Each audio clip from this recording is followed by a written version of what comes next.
এই সংসারের জন্য আমি আমার জীবনটা হুজুর শেষ করে নিলাম। কি লেগে আপনি শেষ করলেন সংসার? আপনারে কইছে কোন ছাগলে আপনারে বলছে সংসারের লেগে জীবনটা শেষ করতে?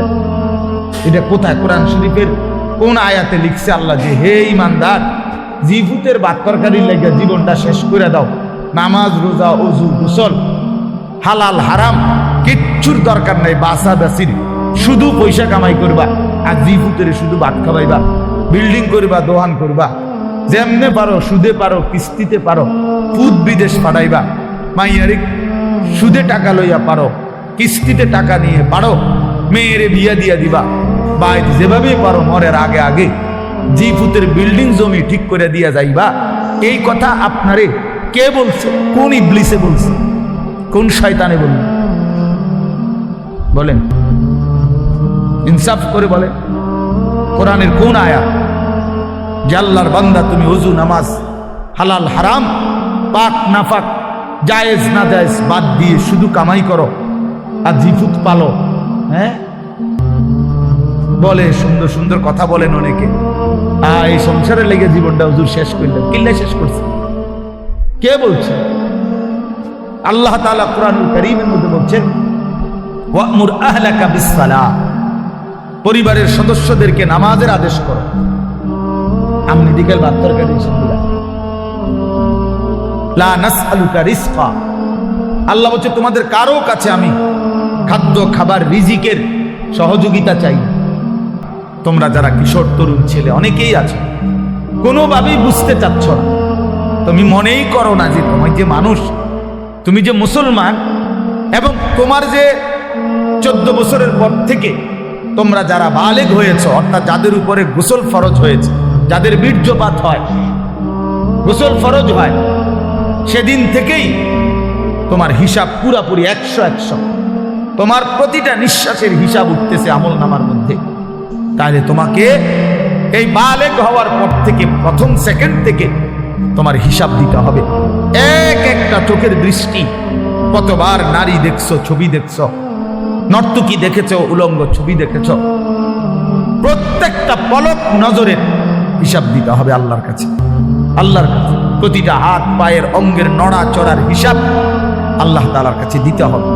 আমাদের 16 বছর, 18, 20, 25 বছরের ছেলে পেলে সে মনেই করে না কিছু, যে সে যে একটা মানুষ, সে যে একটা মুসলমান, সে যে আখিরাত আছে, আল্লাহ আছে, রাসূল আছে, কোরআন আছে, কিচ্ছু বুঝে না, কিছুই বুঝে না। কি করে, কেন হাসে, কেন কাঁদে, কেন ঘুরতে আসে, কি করতে আসে, কি করে চুল, কি করে জামা, কি করতেছে, কার লগে আড্ডা দেয়, কেন আড্ডা দেয়, এত ছবি কেন উঠায়, এত ভিডিও কেন করে, কারে দেখাস বেটা, কে দেখে তোর এগুলা, কে দেখে, কার পাগলামি কে দেখে?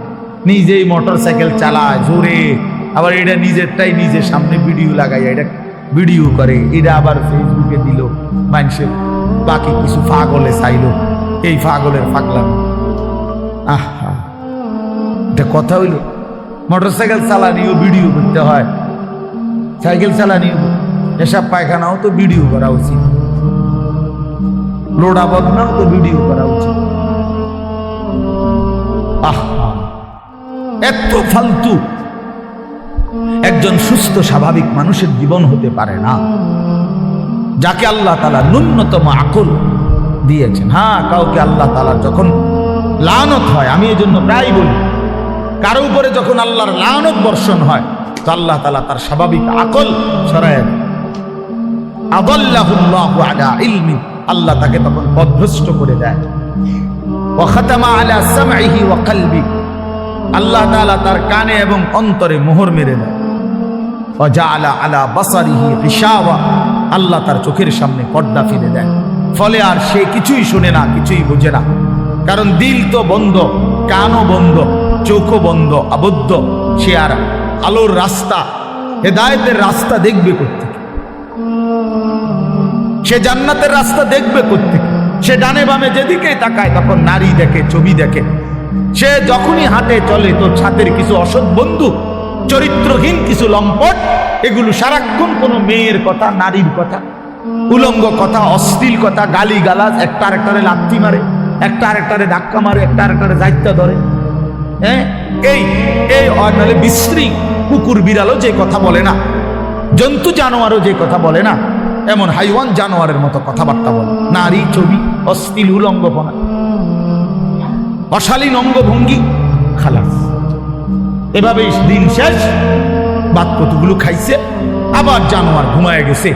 ভোর হইলে আবার জানোয়ার উঠছে। না এশার নামাজ, না ফজরের নামাজ, না জোহরের নামাজ, না আসরের নামাজ, কোন নামাজের কোনো খবরই নাই।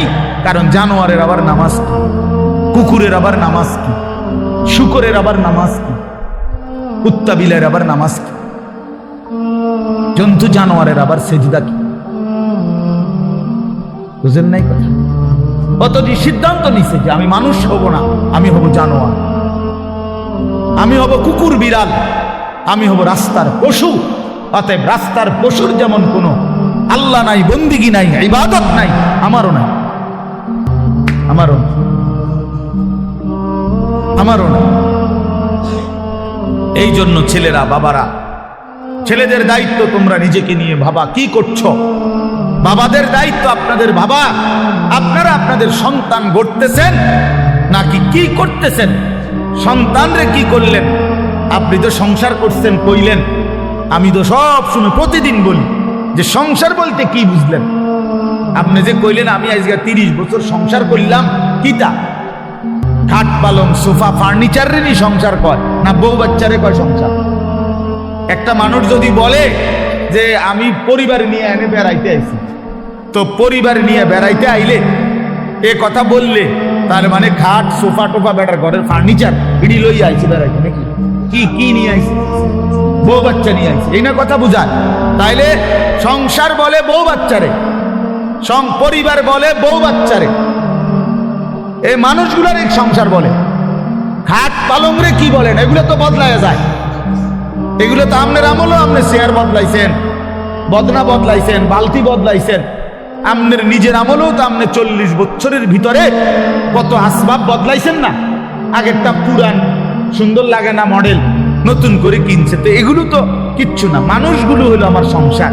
তাহলে আমার ছেলে মেয়ে নামাজ পড়ে না, পর্দা করে না, আল্লাহর নাম জানে না, কোরআন শরীফ পড়তে জানে না, বউ পর্দা করে না, রাস্তার লগে পুকুর বেড়ি গোসল করে, তামাম মানুষ চাইয়া দেয়।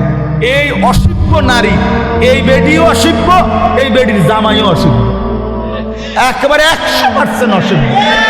দোনোটা অসভ্য, দোনোটা অসভ্য। বেড়াটাও অসভ্য, বেডিটাও অসভ্য। তে বেটারও কোনো লজ্জা নাই, তে মানুষের বেডি চায় আর তার বেডিরে মানুষে চায়, খালাস। হ্যাঁ, নাই তো এই বেশরম 30 বছরের কামাই দিয়া বেটা তোর বউয়ের জন্য একটা গোসলখানার ব্যবস্থা করতে পারলি না বেটা, তুই কি এর বেটা? বেটা অপদার্থ বেটা, তোর বেড়াই তো লেগে বেটা, তো অপদার্থ ছাড়া আর কিচ্ছু না।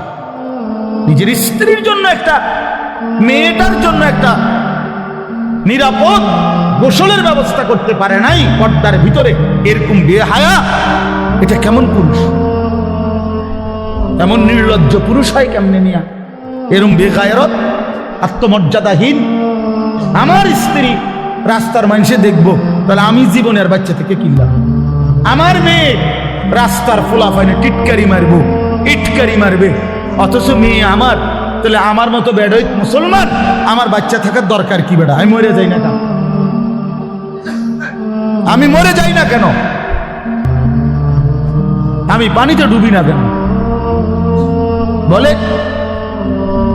এই জন্য বাবাদেরকে বলি, ইনসাফের সাথে বলে, ইনসাফের সাথে কইলেই কইব ওই হুজুর শুনে না, ওনার এই যুগ নাই। কোন যুগ নাই? নূহ আলাইহিস সালামের যুগ নাই নাকি? নূহ আলাইহিস সালামের যুগে তো মোড়েই শুনছে না, কথা বলেন না কেন? কয় না আগের এই যুগ না। কোন যুগ? নূহ আলাইহিস সালামের যুগ। ওই সময় দিয়ে কেউ ঈমান আনছে, অল্প কয়টা মানুষের নাই। তো তাইলে এখন তো তোমার ভালো, কথা বলেন না? এখন ভালো না রমিয়া? তো আপনি কোন কি আগের যুগ নাই? কিতাবা কোন যুগ নাই বলেন? এই জন্য বললেই হইল না, এই সমস্ত সামান্য 1-2 শব্দ বললেই হবে না। কোন নারী যদি, স্ত্রী ছেলে মেয়ে যদি নামাজ না পড়ে, পর্দা না করে, আল্লাহর কোরআন না পড়ে, সেজদা না করে, এরপরে তার প্রতি আমার করণীয় কি, এই ব্যাপারে ইসলামের কোনো দিক নির্দেশনা নাই। তো আপনি হেঁটে জিজ্ঞান না, কথা বুঝেন নাই আমার, যে হুজুর আমি 50 বার বলছি আমার বেডির, আচ্ছা 2 বছর ধরে আমার বউরে পর্দা করতে বলছি, কথার কথায় কোনোভাবেই আমার বিবি পর্দা করে না, এখন আমি কি করতে পারি, এই ব্যাপারে ইসলামের কোনো নির্দেশনা নাই। তো সেইটা জিজ্ঞাইবেন, এরপরের কামটা কি এটা বলতে আপনি জিজ্ঞাসা করবেন। আমি হুজুর কোনোভাবেই আমার বেটি আমার কথা শুনে না, বউ সে আমারে শুধু বিরক্ত করে অথবা এই কারণে কষ্ট দেয়, তো আপনি তালাক দিবার আগে আপনি আগে জিজ্ঞাসা করেন যে হুজুর আর কোনো উপায় আছে কিনা, আর কোনো ফর্মুলা আছে কিনা ইসলামে। না, কইয়ে লাভ দিয়ে উঠতেই একেবারে 19 থেকে 20 হইলেই একটা ফাল মাইরে 3 তালাক দিয়ে একবার সব 3 তালাক। বেওকুফ বেটা, কথায় কথায় 3 তালাক দিয়ে দাও, আবার ফন্দ হুজুরদের কাছে গিয়ে হুজুর বুঝছি না, এই সময় মাথা ঠিক আছিল না, এই সময় মাথা ঠিক ছিল না বলে, এই সময় তো মাথা আগের থেকে পুরো ঠিক আছিল। কারণ 3 তালাক দিলে বেডি তালাক হয়ে যায়, পাগলে তো এই কথা বুঝার কথা না। কথা বলেন না কেন? আপনার যে মাথা ঠিক না থাকলে কোনো পাগল, যারা আমরা রাস্তাঘাটে পাগল, এরা কি 3 তালাক দেয়নি? তো তো আপনি কি বলে আমরা মাথা ঠিক আছিল, মাথা আগের চাইতে বেশি ঠিক আছে। সে বুঝে, এটা বুঝা শুনেই কইছে যে এই কথা বললে বেটি কি হয়ে যাবে, এটা তো না বুঝার কি আছে। নাহলে এটা বললেন কেন আপনি 1 তালাক 2 তালাক না বলি 1 সালাক 2 সালাক কইতেন, তাইলে তার তালাক হইল, নাহলে কইলেন হলে বেডি সালাক, বউ বুদ্ধিমান বলেন। তার মানে আমাদের সমস্যা একটাই, আমরা আখিরাতকে ভুলে গেছি। মূল বিষয় নেই, আখিরাতকে যদি কারো মনে থাকতো খোদার কসম, তাহলে নিজের স্ত্রী, নিজের ছেলে, নিজের মেয়ে এবং নিজেকে ঈমান আমলের উপরে রাখার জন্য কি কি পন্থা, ইসলামে অপারগতার কিছু নাই, হতাশার কিছু নাই, শেষ মিনিট পর্যন্ত আর কি করা যায় এ ব্যাপারে ধারাবাহিক নির্দেশনা আল্লাহর কোরআনেও আছে, আমাদের রসুলের জিন্দেগির মধ্যেও আছে। ইসলাম তো একটি পরিপূর্ণ বিধান, কথা বলেন না? ইসলাম কমপ্লিট কিনা বলেন? তাহলে যদি পূর্ণ বিধান হয়, তাহলে এমন একটা জায়গা তাইয়া হুজুর আমি আটকাইয়া গেছি যে এইখান থেকে আইসা এবারে আর ইসলামের কোনো হুকুম নাই, এমন হইলে তো এটা পরিপূর্ণ বিধান হইল কই? আপনি যদি বলেন যে হুজুর আমি 10 বছর বুঝাইছি পুতেরে, সে কোনোভাবেই নামাজ পড়ে না, হালাল খায় না, এখন আর ইসলামের কাছেও 10 বছর পরে কি করণীয় আর কিছু নাই ইসলামের মধ্যে, কাজে কোরআনেও কিচ্ছু নাই, হাদিসেও এ ব্যাপারে কোনো কথা নাই, আমি কি করতে পারি এর জন্য ছেড়ে দিছি, তাহলে এ কথা বললে আপনার ঈমান থাকবেনি? কথা বলেন, ঈমান থাকবেনি? কারণ ইসলাম তো একটি পরিপূর্ণ বিধান, কিয়ামত পর্যন্তের জন্য বিধান। তাহলে পৃথিবীর শেষ ইসরাফিল ফু দিলেও যদি কোনো প্রশ্ন আসে, কোনো বিষয় আসে, সেটার সমাধানও আল্লাহর কোরআনে আছে, রাসূলের জিন্দেগিতে আছে। যে কথা বলার কোনো সুযোগ নাই বাবা, একজনই বুঝেন। আপনি একজনরে বললাম, মনে করেন আমি একজনও যদি বুঝেন আমি সার্থক। আমি ব্যক্তিগতভাবে কোনো সময় সংখ্যার কাঙ্গালি করি না, এটা সবাই জানে, আগের থেকেই আমার এই তবিয়ত। অর্থাৎ কয়জন এটা নিয়ে আমার কোনো সময় কোনো মাথা ব্যথা নাই, আমি বলতে থাকি এই আজকে 21 বছর আমার এই জিন্দেগি, আলহামদুলিল্লাহ। অর্থাৎ বলতে থাকা দরকার আমার, কয়জন, একজন শুনুক আর 1 লাখ শুনুক, খালাস, শুনছে তো শুনছে। তা আমি ধরে নিলাম যে আমি একজনকেই বললাম। এক ভাই তার ফিকির আসলো নিজের পরিবর্তন, স্ত্রী সন্তানের পরিবর্তন। প্রিয় বাপ, প্রিয় ভাই, এটা এই এক কথাটাই মনে রাখেন, নিজের সংশোধন, নিজের স্ত্রী সন্তানের সংশোধন, ঈমান আমল, আখিরাত, স্ত্রী বউ বাচ্চা এবং নিজের ওযু গোসল নামাজ রোজা, হালাল হারাম পাক না পাক, খোদার কসম এইটা নজর রাখা, এটাকে 1 নাম্বার প্রায়োরিটি, প্রাধান্য দেওয়া, এটাই মুমিনের পরিচয়, এটাই মুমিনের ডিউটি। আমার বউ বাচ্চার নামাজ আগে, ভাগ করে আমার বউ বাচ্চার পর্দা আগে, এরপরে দুনিয়া। মনে করেন আমার বেরিয়ে আমার বউয়ের লগে থেকে যদি বালতিটা কিনতো ভালো হইতো, ভালো চয়েস করতে পারতো, আমি মনে করলাম, কিন্তু পর্দার খেলাফ হবে, দরকার নাই, বালতি একটু কম সুন্দর হোক, তারপরও বিবির পর্দা হেফাজত। তার মানে মুমিনের ফিকির থাকবে আগে কি দিন, আগে কি বলেন না? আগে দিন, আগে দিন। ছেড়ে দিছেন আপনারা, যার কারণে ছেলে পেলে লাওয়ারিসের মতো হয়ে গেছে। আহা, মুসলমান ছেলে বাপ মার পরিচয় ভুলে গেছে। কিসের বাপ মা? যার চুল বেঈমানের মতো, তার আবার বাপ মা কিসের? বলেন, একটা ছেলেকে জিজ্ঞেস করেন, এই যে ছেলে তোমরা বলো বাবা, তোমার কে তোমার বাবা? তোমার বাবা মুসলমান না ইহুদি? বলো তুমি। তাইলে তাহলে তুমি এই চুল রাখলা কেন? বলো, কোন জানোয়ারের চুল রাখলা? কোন বেঈমানের চুল রাখলা? কোন কাফেরের চুল রাখলা? বলো, বলো। বেটকি দিয়ে উড়ায় দাও একটা কথা বললেই। হ্যাঁ, বলো, কার চুল রাখছো? তোমার বাবা মুসলমান, তো তুমি বেঈমান পছন্দ হইল কেন? কাফের বেঈমান তোমার পছন্দ হইল কেন? বলেন। মূল কথা হইল পারিবারিক কোনো বন্ধন নাই, বাবা মার এই ফিকিরে নাই যে আমার ছেলে মেয়ের ঈমান আমল হইল আমার দায়িত্ব। এইটা বোঝেই না। মনে করে ভাত তরকারি, মনে করে বাজার সদাই, আমি কামাই করে দিছি, খালাস। না রে বাবা, এটা কথা না। আমরা মুসলমান, আমাদের প্রথম ডিউটি আমার নিজের ঈমান আমল, আমার দ্বিতীয় ডিউটি আমার স্ত্রী সন্তানের ঈমান আমল। কু আনফুসাকুম, এই 1 নাম্বার। 2 নাম্বার, ওয়া আহলিকুম, পরিবারকে বাঁচাও। প্রথমে নিজেকে বাঁচাও জাহান্নাম থেকে, 2 নাম্বারে পরিবারকে বাঁচাও জাহান্নাম থেকে, 3 নাম্বার ওয়া আনদির আশিরাতাকাল আকরাবিন, আল্লাহ বলছে নিজের আত্মীয় স্বজন, নিকট আত্মীয় যারা, তাদেরকে বাঁচাও জাহান্নাম থেকে। 4 নাম্বার লিতুনদিরা উম্মাল কুরা ওয়া মান হাওলাহা, নিজ এলাকা যেটুকু, এই এলাকা এবং তার আশপাশের মানুষদেরকে আল্লাহর ভয়, আখিরাতের ভয় দেখাও। এই 4 নাম্বার। 5 নাম্বার কুনতুম খায়রা উম্মাতিন উখরিজাত লিন-নাস তা'মুরুনা বিল মা'রুফ ওয়া তানহাউনা আনিল মুনকার।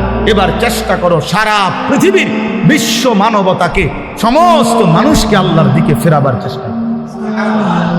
খালাস, ইসলামের এই 5টা আমার দায়িত্ব বন্টন করে দিয়েছে কোরআন। 5টাই কোরআনের আয়াত। 1 নাম্বার নিজেকে বাঁচাও, 2 নাম্বার বউ বাচ্চাকে বাঁচাও, 3 নাম্বার আত্মীয় স্বজনকে বাঁচাও, 4 নাম্বারে নিজ গ্রাম মহল্লা এবং আশপাশের মানুষকে বাঁচাও, 5 নাম্বার সারা পৃথিবীর মানুষের ফিকির করো। সারা পৃথিবীকে বাঁচাবার চেষ্টা করো, সারা উম্মতে মুসলিমাকে বাঁচাবার চেষ্টা করো। আল্লাহ নবী সাল্লাল্লাহু আলাইহি সাল্লাম ফজরের নামাজের ওয়াক্ত হলে মা ফাতেমার ঘরে মেয়ে, ওনার ঘরের কামরায় গিয়ে ওনারে উঠাইতেন। ফজরের ওয়াক্ত নবী সাল্লাল্লাহু আলাইহি সাল্লামের চাচা আব্বাস ওনারে গিয়ে উঠাইতেন। নবীজির ফুফি সাফিয়া, ফুফু আর কি, ফুফু, ওনারে গিয়ে উঠাইতেন আর ডাক দিয়ে বলতেন, আনকিজি নাফসাকে মিনান নার, হে চাচা, হে ফুফি, জাহান্নামের আগুন থেকে নিজেকে বাঁচান। ফাইন্নী লা উগনি আনকি মিনাল্লাহি শাইআ, বলতেন ফুফু, চাচা, আল্লাহর কসম। মেয়ে ফাতেমাকে বলতেন, ফাতেমা, আমি তোমারে মুহাম্মদের মেয়ে বললে, মুহাম্মদের চাচা একথা বললে, মুহাম্মদের ফুফু বললে, আমি হাসরের ময়দানে কোনো উপকার করতে পারবো না। নিজের ঈমান, নিজের সেজদা, নিজের তাকওয়া, এটা দেখাইয়া হাসরের ময়দানে মুক্তি নিতে। মুহাম্মদের স্বাস্থ্য ভাই কইলে হইতো না। নবী পাকের মেয়ে বললে হবে না, নবী পাকের চাচা বললে হবে না।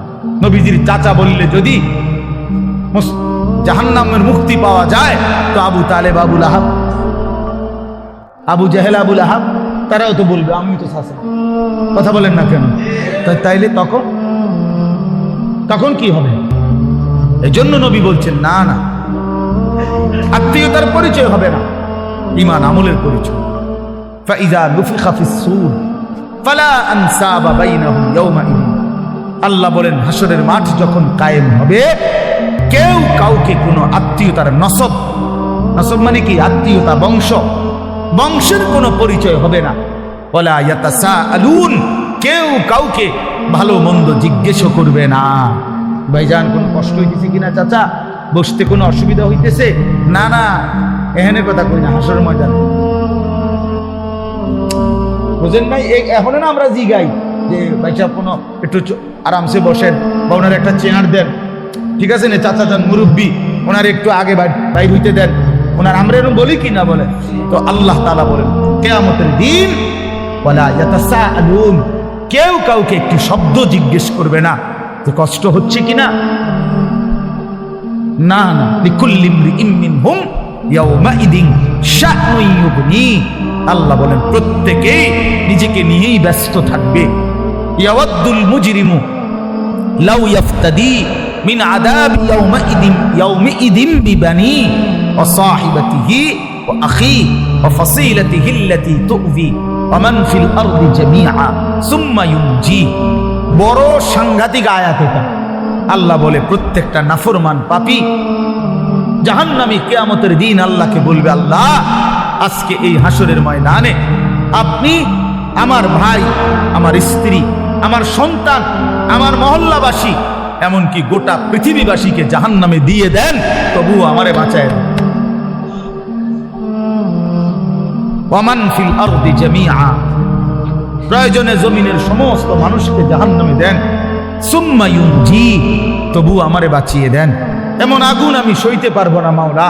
কারণ কোরআন শরীফে আছে যে সরাসরি হাসরবাসী আখিরাতে হাসরের মাঠে ফেরেশতারা জাহান্নামকে টেনে আনবে। ওয়াজিআ ইয়াউমাইদিন বিজাহান্নাম, জাহান্নামকে দুই চোখে দেখবে মানুষ। এই দেখেই তখন প্রতিটা নাফরমান বলবে, মাওলা এমন ভয়ানক আগুন যেটা ধাউ ধাউ করে জ্বলতেছে, তীব্র জাহান্নামের গর্জন, টকবক করতেছে আগুন। আল্লাহর নবী বলবেন জাহান্নামের বিকট গর্জনে গোটা হাসরের ময়দানের ইমানদার নাফরমান আরে নবী আউলিয়া সিদ্দিক পর্যন্ত চিৎকার দিয়া বলবে, ইয়া রব্বি নফসি নফসি।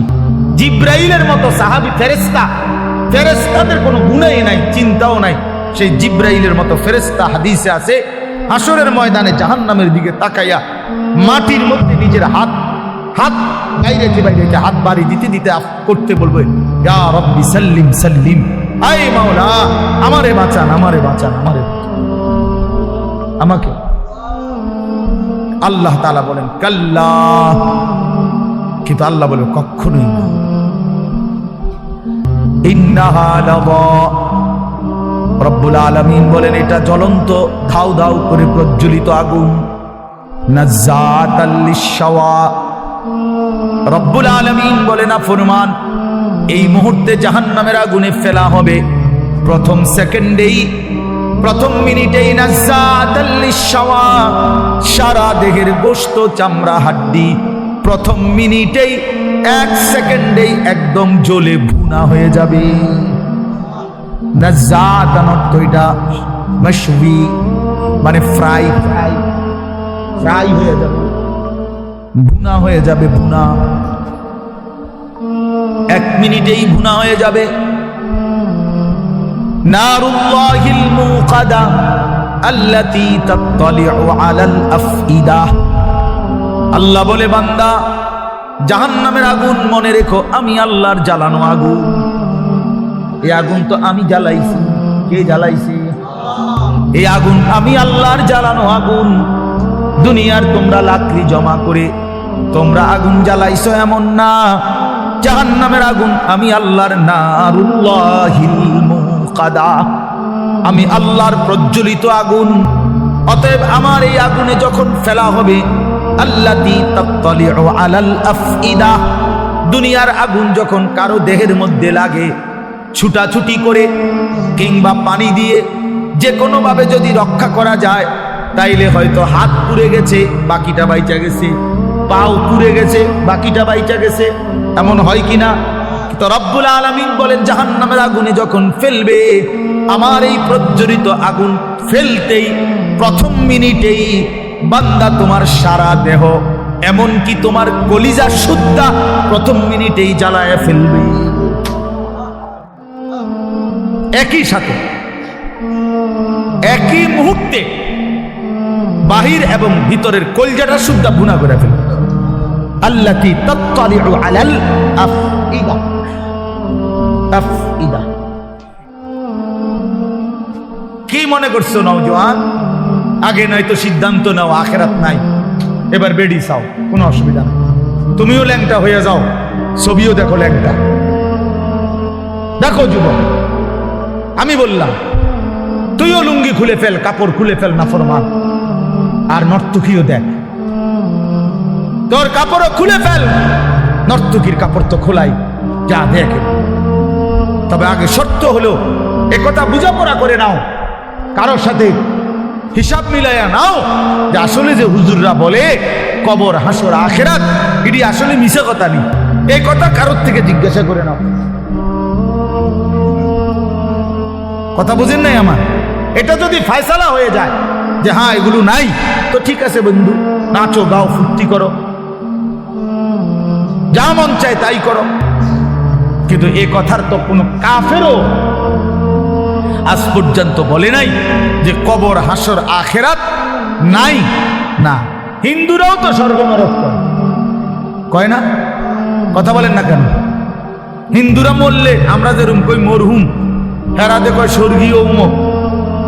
তো হিন্দুরাও তো বলে, কাফের বেঈমানও তো বুঝে পরকাল, তুমি বুঝো না কেন? কাফের বেঈমানের পরকালের ধারণা ভুল ধারণা, মানে পরকাল মানে, কিন্তু পরকালের ব্যাপারে তারা যেই ধ্যান ধারণা, এটা তাদের ভুল। কিন্তু আমরা মুসলমান, আমাদের পরকালের ব্যাপারে বর্ণনা একেবারে স্পষ্ট। কোরআনুল কারীমের 3 ভাগের 2 ভাগে আখিরাত। আখিরাত নবী সাল্লাল্লাহু আলাইহি সাল্লামের সারা জিন্দেগীর চোখের পানি উম্মতের জন্য যে কাঁদছেন 23টা বছর। কি জন্য? আল্লাহ 23 বছর নবী কাঁদছেন উম্মতের জন্য। কেন? দুনিয়ায় যেন বাত মাসে কষ্ট না পায় উম্মত, এই জন্যই তো না?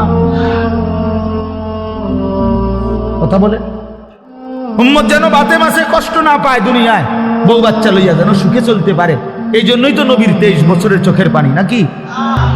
তাহলে কি জন্য? কথা বলেন না, কোন জায়গার জন্য কাঁদছেন? তো সেই আখিরাত মিথ্যা, নবীর 23 বছরের চোখের পানি মিথ্যা। তাহলে আপনারা কি বুঝলেন বাবা? যারা নামাজ পড়েন না, কেন পড়েন না? কি বুঝছে? মানে আমার লোকে আমার কথা হলো, আমার এটা মাঝে বুঝতে মন চায়, জানতে মন চায় যে একটা যুক্তি তো থাকবে যে হুজুর আপনি যত কথাই কন এটা এটা হইতো না, আমি এটা বুঝছি, আপনার নাম হুজুর বললো আমি বুঝছি, তো এইটা আমারে বুঝাই কর না। আচ্ছা আমরা শুনি, কি দৃষ্টিতে তুমি বুঝলা আখেরাত নাই, পরকাল নাই, এই পাপের কোনো বিচার হবে না, এটা কেমনে বুঝলা? একটা যুক্তি তো থাকবে মানুষের। এই জন্য দয়া করে ভাবতে শিখে। আমি আমার সবটুকু দিয়ে বলতে, আমি আজীবন চেষ্টা করছি আমার এই ছোট্ট জীবনটা বলতে বলতে আজ আর শরীর অনেক কাহিল হয়ে গেছে, ব্যস্ততা অনেক বাড়ছে, কিন্তু শরীর কি হয়ে গেছে? দুর্বল হয়ে গেছে, দুর্বল হয়ে গেছে। কিন্তু তবুও চেষ্টা করছি বলে যাওয়া। অর্থ হইলে কথা বলা, বাবা আখেরাত সত্য, কবর সত্য, হাসর সত্য। প্রিয় বন্ধু, নষ্ট হইও না, ছেলেরা নষ্ট হইও না। বাপ, পচে যাওয়া জিনিস কেউ গ্রহণ করে না, বখাটেকে দুশ্চরিত্রকে কেউ পছন্দ করে না, লম্পট চরিত্রহীন, নারী লুভী, জিনা বেবিচার, অসভ্যতা, মদ জুয়া আসক্ত এমন অপদার্থ জানোয়ারকে কেউ পছন্দ করে না। তারে কুকুরের সাথেই মানায়, মানুষের সাথে মানায় না। বেনামাজিকে জানোয়ারের সাথেই মানায়, ইমানদার মুসলমানের সাথে মানায় না, মানায় না। এজন্য এটা জরুরি বিষয়, এটা বুঝার বিষয়। কেন আমি নামাজ পড়ব না? কেন আমি হালাল খাবো না? 30 বছর ধরে যারা সুদ খাইতেছেন, এই বাবা সংসারের অভাব পূরণ হয়েছে তো? বলেন না কেন? 30 বছর ধরে যেই বাটপারে ওজনে কম দেয়, এই বাটপার জিজ্ঞাসা করেন না যে বাটপার তোর এই 30 বছর ধরে যে কাস্টমার ঠকাস, তোর অভাব গেছিল না? যাবে কোনোদিন? তো তো লাভ হইল কি?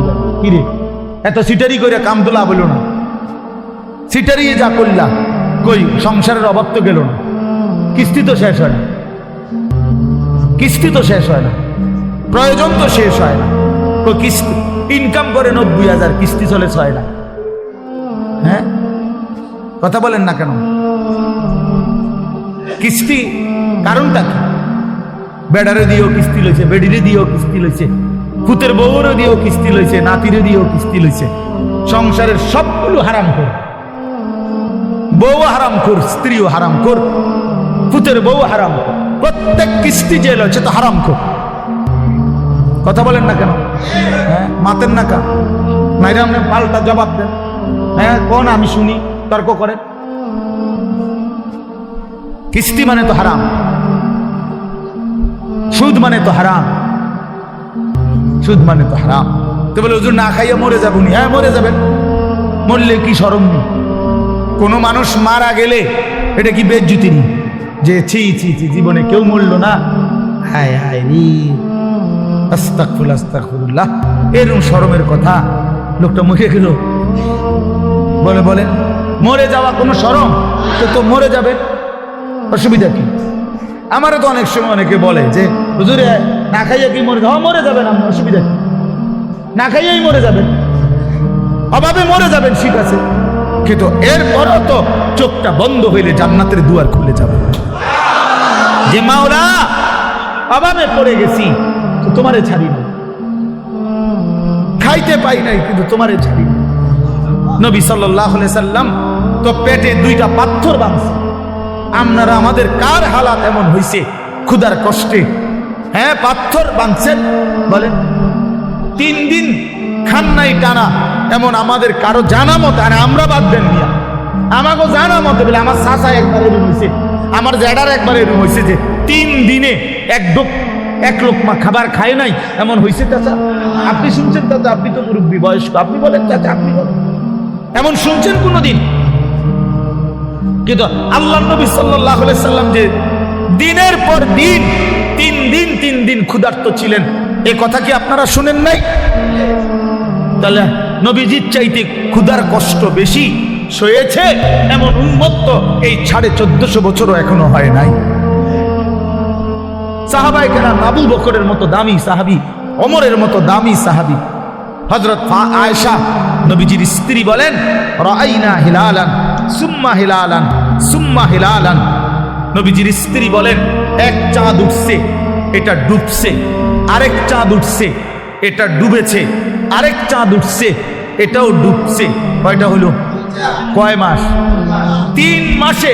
আল্লাহর কসমে মসজিদে বসা নবীজির হাদিস, আম্মা জান আয়েশা বলে, মা আওকাদাত ফি আবিয়াতে রাসূলিল্লাহ নারুন।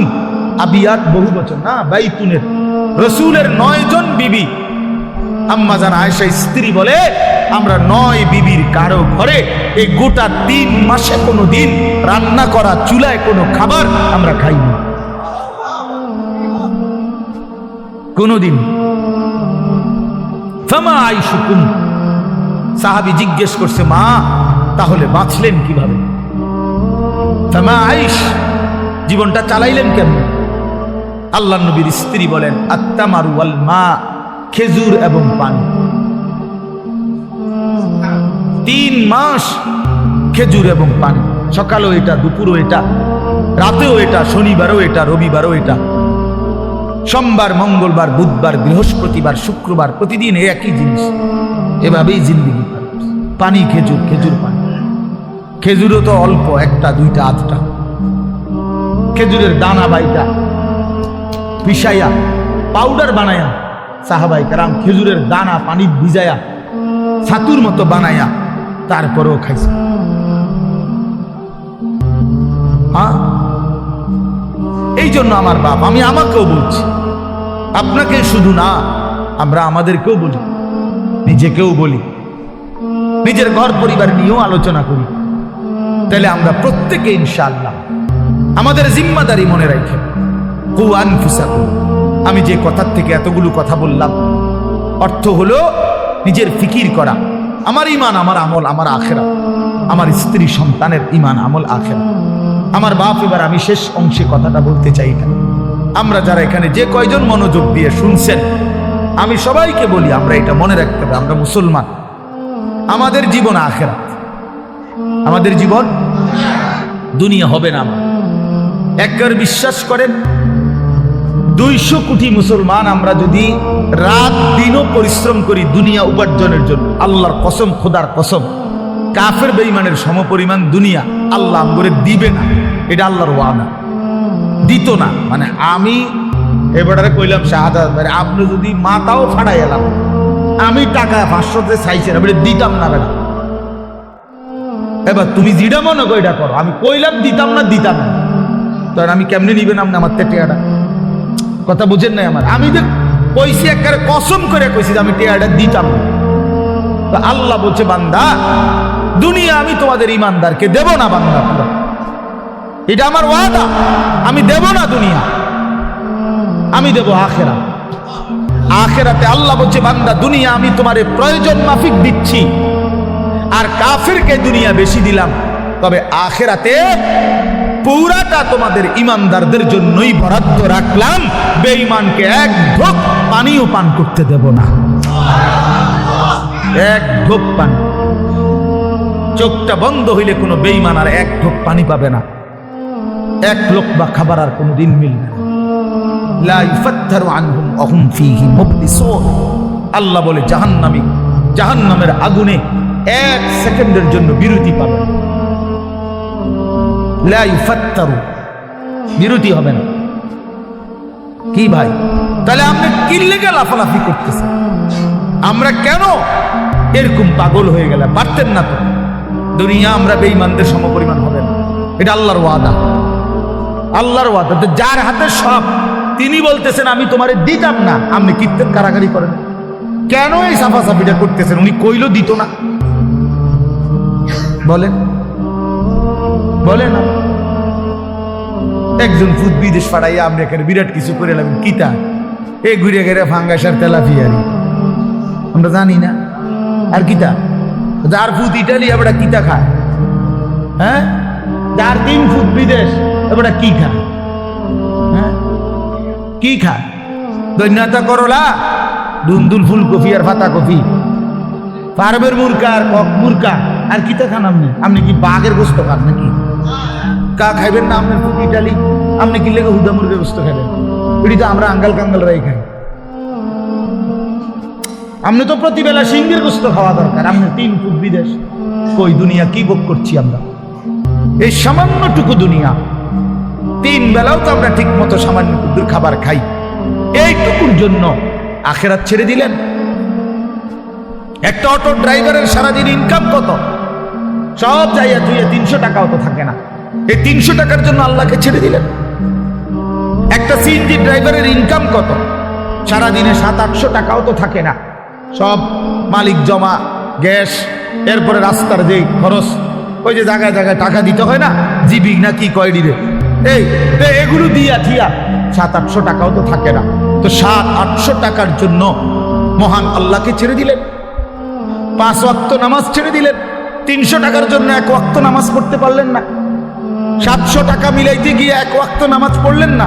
হায় হায় নাফরমান, কত বড় নাফরমান। একটা চা দোকানদার, তার ডেইলি ইনকাম কত? 30,000। কথা বলে না? হ্যাঁ, তাহলে বড় জোর 500 টাকা।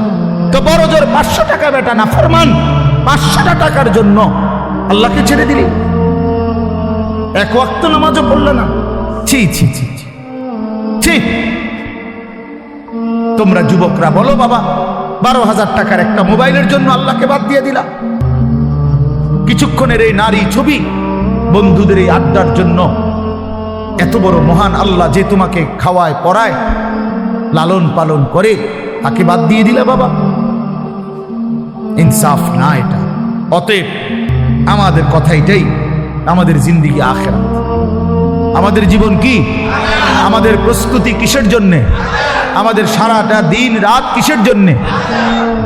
কোরআন শরীফে আছে, আল্লাহ বলছেন অহুয়াল্লাযী জাআলা আল-লাইলা ওয়ান-নাহারা খিলফাতান লিমান আরাদা আন ইয়াযাক্কারা আও আরাদা শুকুরা। আল্লাহ বলেন আল্লাহই রাত বানান, দিন বানান, প্রতিদিন এবং রাত এবং দিন এনে থাকেন পর্যায়ক্রমে, খিলফাতান বাই সিরিয়াল, একবার রাত একবার দিন, একবার রাত একবার দিন। কেন বানায়? আল্লাহ নিজে বলতেছেন আমি রাত এবং দিন বানাই লিমান আরাদা আন ইয়াযাক্কারা, যারা যারা আমি আল্লাহকে স্মরণ করতে চায়, আমার ইবাদত করতে চায়, আমি তাদের জন্য রাত দিন বানাই। হ্যাঁ, আমার বান্দা যদি রাত না হয় মাগরিব পড়বে কেমনে, আমবে কেমনে, ফজরের নামাজ পড়বে কেমনে, আমার বান্দা সারা দিনের পরিশ্রমের জন্য বিশ্রাম করবে কেমনে। এই জন্য আমি রাত বানাইলাম।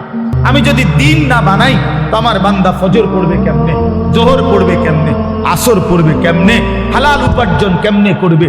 এই জন্য আমি দিন বানাই। তো আল্লাহ তাআলা বলেন সেজদার জন্য, আমার হুকুম মানার জন্য আমি রাত বানিয়ে থাকি, দিন বানিয়ে থাকি। কোন সিটার বাটপার, কোন মদখোর ঘুষখোর, কোন নারী লুবি, কোন মোবাইলের অসভ্য উলঙ্গ ছবি দেখে নেওয়ালা নাফরমান, তোদের জন্য, তোদের বেঈমান নাফরমানদের জন্য রাত হয় না, দিন হয় না। রাত দিন হয় ইমানদারের সেজদার জন্য। এই জন্য বাটপার সিটারগুলো, লম্পট দুশ্চরিত্রগুলো, সুদখোর হারামখোরগুলো এই নামাজি ইমানদার বান্দাদের উসিলায় বাকিগুলা বাদ খায়। এদের বরকত, এদের বরকত। সিটার বাটপার চলে এদের উসিলা, নাইলে এগরে খাওয়াইলো না। যদি সেজদাওয়ালা না থাকতো, যদি ইমানওয়ালা না থাকতো, যদি তালিব ইলম না থাকতো, যদি উলামায়ে কেরাম জমিনে না থাকতো, যদি আল্লাহর কোরআন পড়নেওয়ালা কেউ না হতো, আল্লাহর জিকির যদি উচ্চারিত না হতো, তাহলে কোনো নাফরমান বেঈমানের জন্য আল্লাহ পাক রাতও বানাইতেন না, দিনও বানাইতেন না। আল্লাহ আমাদেরকে বুঝ দান করেন। অতএব এখন শেষ কথা হলো, আমরা যদি বুঝে থাকি এই কথাটা যে আমাদের মূলত জীবন আখিরাত, আমাদের প্রস্তুতি আখিরাত, আমাদের রাত আখিরাতের জন্য, আমাদের দিন আখিরাতের জন্য, আমাদের যৌবন আখিরাতের জন্য, কিশোর তোমার কৈশোর আখিরাতের জন্য, বয়স্ক বাবা আল্লাহ আপনাকে একটু হায়াত বেশি দিছে আখিরাতের জন্য, বিড়ি খাওয়ার জন্য না, চা দোয়ানে গপ মারার জন্য না, সারাদিন একটার পর একটা পান খাওয়ার জন্য না। আখিরাত আপনাকে দিছেন আল্লাহ তাআলা, জীবন হায়াত আখিরাতের জন্য। এই আখিরাত কামাই করার, পরকালের পাথেয়, পরকালের পুঁজি, কবর হাসর আখিরাতের পুঁজি সংগ্রহের একটা শ্রেষ্ঠতম মাস, একটা বড় সিজন, একটা বড় মৌসুম, এটা হলো মাহে রমজান। এই কথাটাই আমি বলতে চাই। সিজন বুঝতে হয়। বুদ্ধিমান ব্যবসায়ী, হ্যাঁ বুদ্ধিমান কৃষক জমিনে ফসল করবার আগে সিজন চিনে যে এখন কোনটা লাগাইতে হবে। কথা বুঝছেন?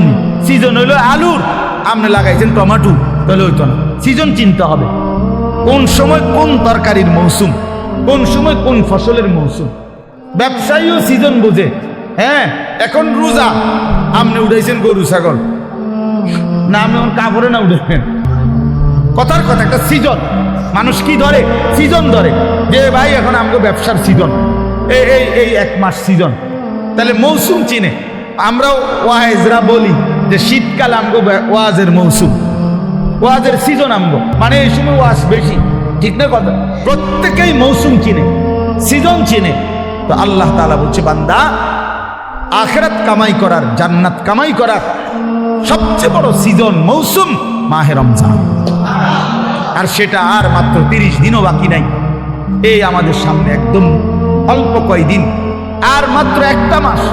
এই এক মাসের ব্যবধানেই আমাদের সামনে আসতেছে মাহে রমজান।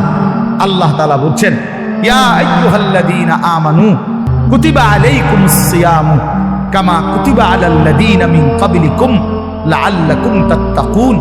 রোজার বিস্তারিত আলোচনা হুজুররা করবে, আমি এই জন্য আপনাকে ইমাম সাহেবরাই বলবে ইনশাআল্লাহ। কিন্তু আমার বলার উদ্দেশ্য শুধু এই কথা বলা যে আল্লাহ বলছে, বান্দা তোমাদের উপরে রোজা ফরজ করলাম, পূর্ববর্তী ইমানদারদের উপরেও আমি ফরজ করেছি। উদ্দেশ্য কি?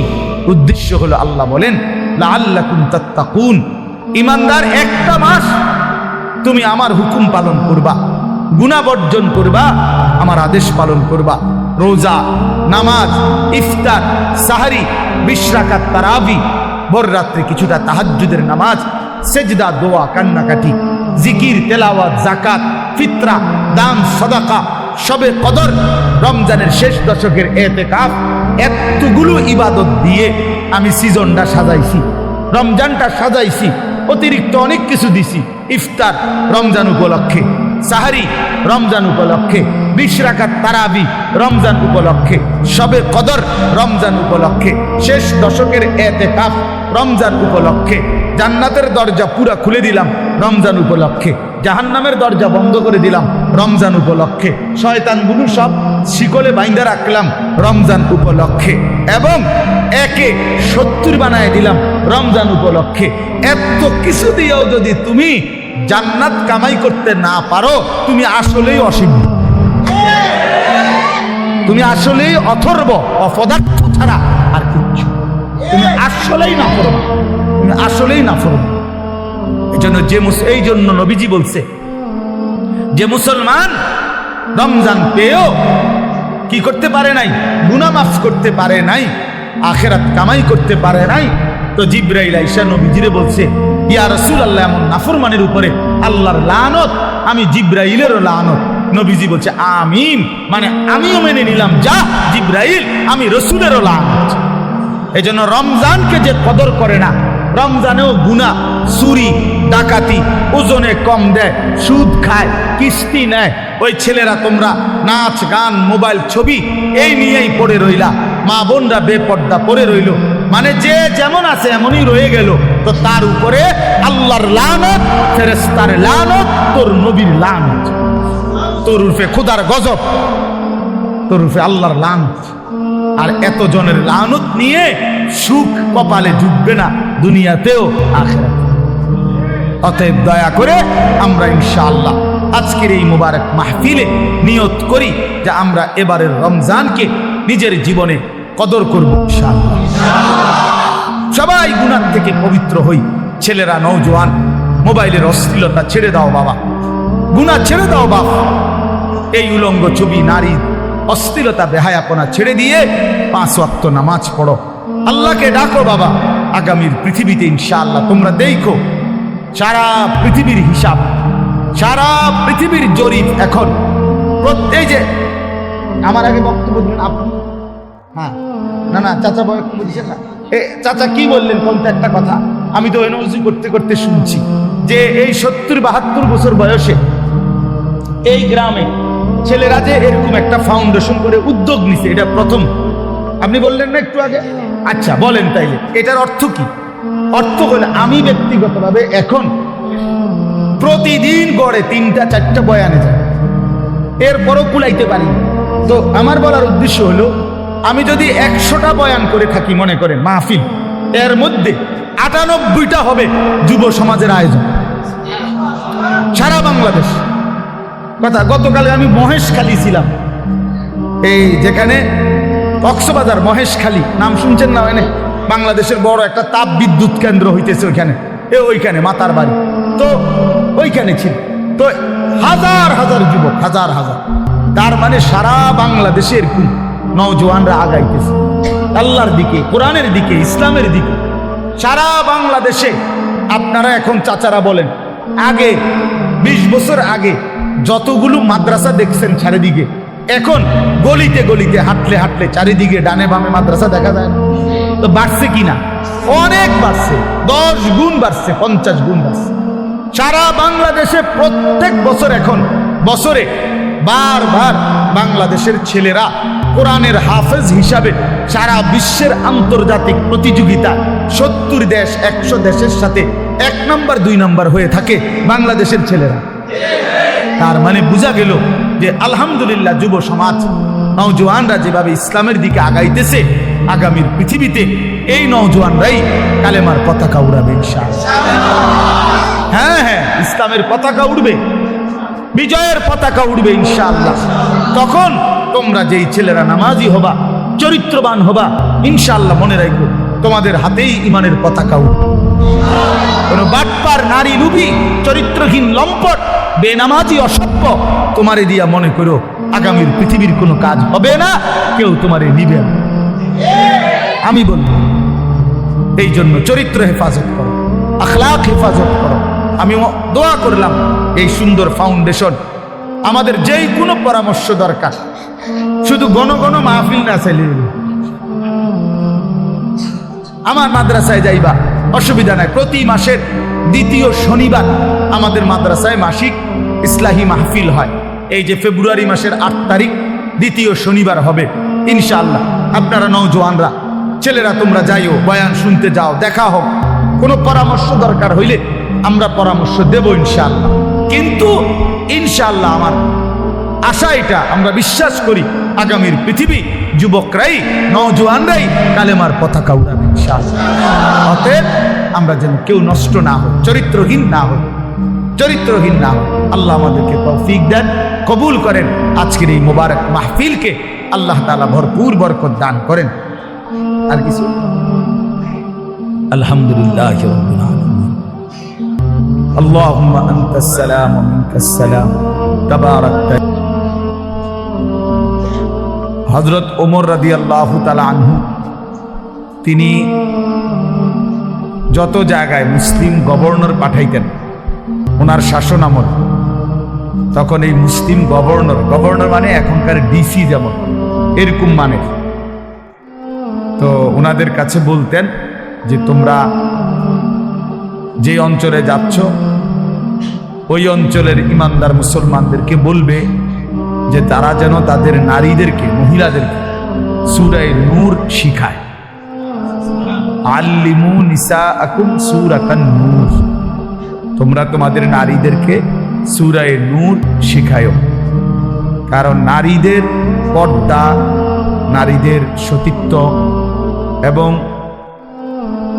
চারিত্রিক পবিত্রতার ক্ষেত্রে ইসলামের সবচেয়ে গুরুত্বপূর্ণ বিধিবিধান, শরীয়তের হুকুম আহকাম, অশ্লীলতা, বেহায়াপনা, জিনা, ব্যভিচার, এগুলোর প্রতিরোধে সবচেয়ে বেশি আয়াত, হুকুম এই সূরার মধ্যে। এই সূরা নারীর চরিত্র হেফাজত করে, সমাজের মধ্যেও অশ্লীলতা, বেহায়াপনা প্রতিরোধে কার্যকর ভূমিকা রাখে। এজন্য এই সূরা, যেহেতু আলহামদুলিল্লাহ নাম এটাই দেওয়া হইল, এই জন্য আমি এটা পরামর্শ দিলাম। আল্লাহ তাআলা তৌফিক দান করেন। বাংলা অনুবাদের জন্য সবচেয়ে সুন্দর হলো তাফসিরে তাওজিহুল কোরআন, একটা তাফসির আছে 3 খণ্ডে, ঢাকা মাকতাবাতুল আশরাফ থেকে প্রকাশিত। ওইখান থেকে অনুবাদটা দিবেন, সংগ্রহ করায় দিয়েন আপনি, ওই খণ্ড একটা কিনে দিয়ে নগরে।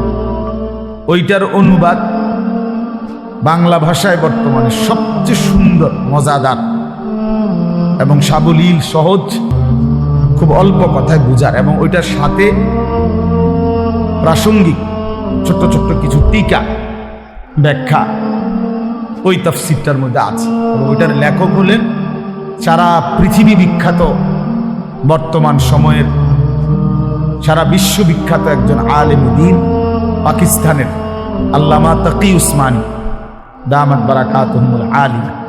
উনি জগৎ বিখ্যাত আলেম, ওনার লিখিত।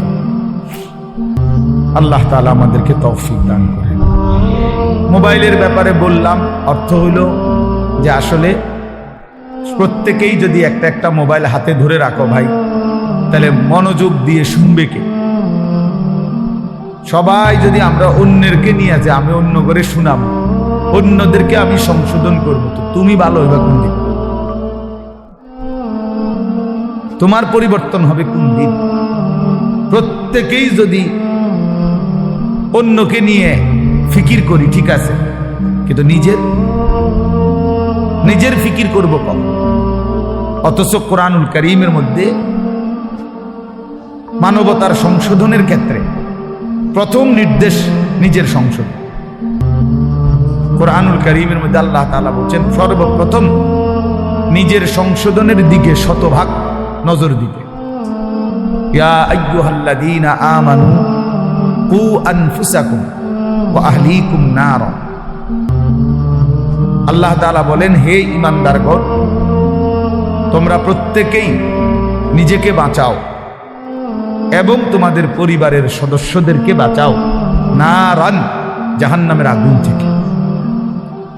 তাইলে আলাদাভাবে বলছে যে নিজেকে বাঁচাও, এরপরে বলছে স্ত্রী, সন্তান, পরিবার পরিজনকে বাঁচাও। তাহলে নিজেকে বাঁচাও, এটা আলাদা হুকুম, আলাদা হুকুম। এজন্য নিজের ফিকির করা, নিজের সংশোধন, আমার ঈমান, আমার নামাজ, আমার চরিত্র, আমার আখলাক, আমার চলাফেরা, আমার কথাবার্তা, আমার আচরণ, লেনদেন, এটা ঠিক করা। আমার কবর, আমার আখেরাত, আমার হাসর, আমার মিজান, আমার ফুলসিরাত, এই নিজের ফিকির করা, আমি মরলে আমাকে, আমার জিন্দিগি নিয়ে আমি চলে গেলাম, এরপরে পৃথিবীতে অনেক কিছু হইতে পারে, কিন্তু আমি তো নাই। আমার মৃত্যুর পরে পৃথিবীর সব মানুষ যদি চাঁদের দেশেও জায়গা, আমার লাভ কি? আমি তো নাই, আমি তো কবর। এই জন্য নিজের ফিকির করা, ইমানের ফিকির, আমলের ফিকির, এটা খুব জরুরি। কোরআনুল কারীমের মধ্যে আল্লাহ তাআলা বলেন, ইয়া আইয়ুহাল্লাযীনা আমানু আলাইকুম আনফুসাকুম, হে ঈমানদারগণ নিজেকে মজবুতভাবে আঁকড়িয়ে ধরো। আলাইকুম আনফুসাকুম অর্থ হলো নিজেকে সাজিয়ে তোলো, নিজেকে গড়ে তোলো আখিরাতের আলোকে, ঈমান ইসলামের আলোকে। এটা আল্লাহ তাআলার আদেশ। কোরআন শরীফে আল্লাহ বলেন, ওয়া'মুর আহলাকা বিস-সালাতি ওয়াসতাবির আলাইহা, তুমি তোমার পরিবারের সদস্যদেরকে নামাজের আদেশ করো এবং নিজে নামাজের উপরে অত্যন্ত মজবুত দৃঢ় থাকো। অর্থাৎ কোনো অবস্থাতে নিজের এক ওয়াক্ত নামাজও ছেড়ো না। নিজেকে ভুলে মানুষের সংশোধন, নিজের ঈমান, আমল, নামাজ, রোজা, আমনে ওটা মেল করতেছে, ওটা সংশোধন করে, গ্রামে কাজ্জা ফাসাদ এগুলার সমাধান করে। জোহরের নামাজও পড়ে নাই, আসরের নামাজ ওটা মেল করে, জনসেবা। আপনার এই জনসেবার দরকার কি? আপনারে কে বললো যে নিজের নামাজ বাদ দিয়ে মানুষের সেবা করতে? এটা আপনারে কোন ইবলিসে কইল? এটা কে বলল? এটা কোন ধরনের জনসেবা? আমি পেশাবের উপরে দাঁড়াইয়া আরেকজনের ভালো পানি দিয়ে গোসল করা, হেবড়া নিজে দাঁড়াই দিছে পেশাব, বুঝছেন না? নিজে মদ খাই, আরেকজনের মধু খাওয়া। তাহলে এইখানে আহাম্মকি ছাড়া আর কিচ্ছু নাই। তার জন্য নিজের সংশোধন আগে, মানুষের সেবা, মানুষের কল্যাণ অবশ্যই ভালো কাজ, কিন্তু সেইটা হবে আমার নিজের সংশোধন শতভাগ ঠিক রেখে, শতভাগ ঠিক। আমার মাহফিলের দেরি হয়ে যাইতেছে, এখন আমার মাগরিব বাদ এখানে বয়ান করার কথা আজকে, আমার আরো 2টা মাহফিল আছে আজকে।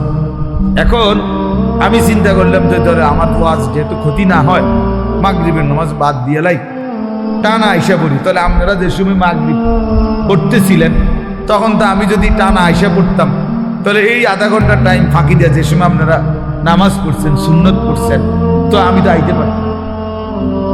আপনি আইয়া বুঝলেন, নইলে আমার তো দরকার আপনার করে হেদায়েত করেন, আমি জাহান্নামে গেলে গেলাম,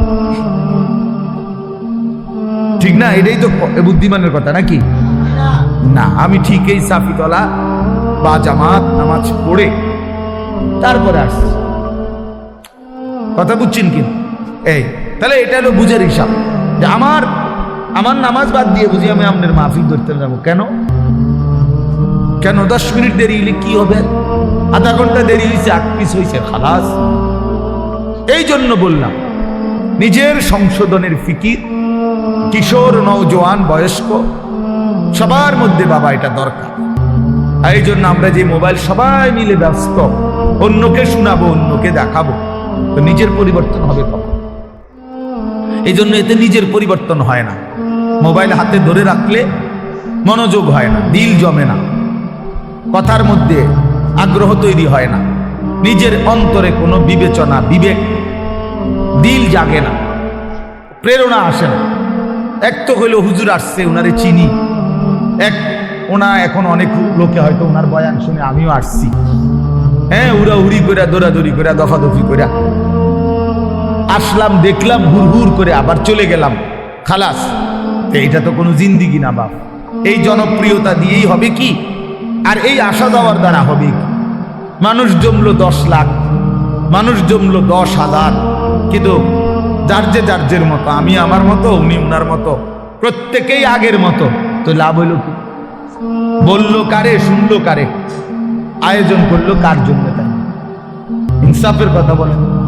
যিনি বিড়ি খায় উনি বিড়িয়ে খায়, যিনি সুদ খায় উনি সুদে খায়, যিনি মিথ্যা বলে তিনি মিথ্যাই বলে, যিনি কথায় কথায় গালি দেয় তো আপনি গালিই দিচ্ছেন, যার দোকানে টেলিভিশন, চা দোকানে নাচ গান চলে তো চলতেই আছে, যার ঘরে পর্দা পুশিদা নাই, বউ বাচ্চার, স্ত্রী কন্যা, তো সেইভাবেই চলতেছে, যার ছেলে নামাজ পড়ে না তো পড়েই না, যার মেয়ে পর্দা করে না তো করেই না, তো এই ইমাম সাহেবদের এই প্রতি সপ্তাহ বয়ান তাহলে কার জন্য, কাকে করে এগুলো?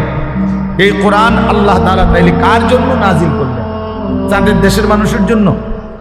তাইলে রাসূলুল্লাহ সাল্লাল্লাহু আলাইহি ওয়াসাল্লামের 23 বছরের মেহনত কার জন্য, কাকে তিনি, কার জন্য তিনি এই কাঁদলেন, এই চোখের পানি ফেললেন, তায়েফের এত রক্ত ঝরাইলেন, পেটে 2টা পাথর বাঁধলেন ক্ষুধার কষ্টে, ঘরের চুলায় 3 মাস, নবীজির স্ত্রীরা বলছে টানা 3 মাসও গেছে, কোনোদিন 3 মাসে ঘরের চুলায় রান্না করা কোনো খাবার খাই নাই আমরা।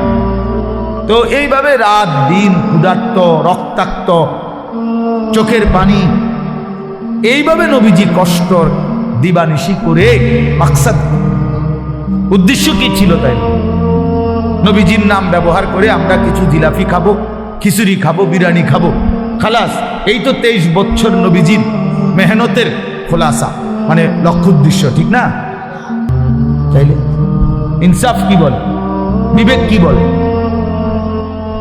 এই জন্য প্রিয় বাপ, প্রিয় ভাই, এটা জরুরি বিষয়। নিজের পরিবর্তন, নিজের সংশোধন, নিজের ফিকির খুব জরুরি, খুব জরুরি। মানুষের কল্যাণ এটাও উত্তম, কিন্তু নিজেকে বাদ দিয়ে না, নিজেকে ভুলে না, নিজেকে ছেড়ে দিয়ে। এই সংসারের জন্য আমি আমার জীবনটা হুজুর শেষ করে নিলাম। কি লেগে আপনি শেষ করলেন সংসার? আপনারে কইছে কোন ছাগলে, কোন ছাগলে আপনারে বলছে সংসারের লেগে জীবনটা শেষ করতেন?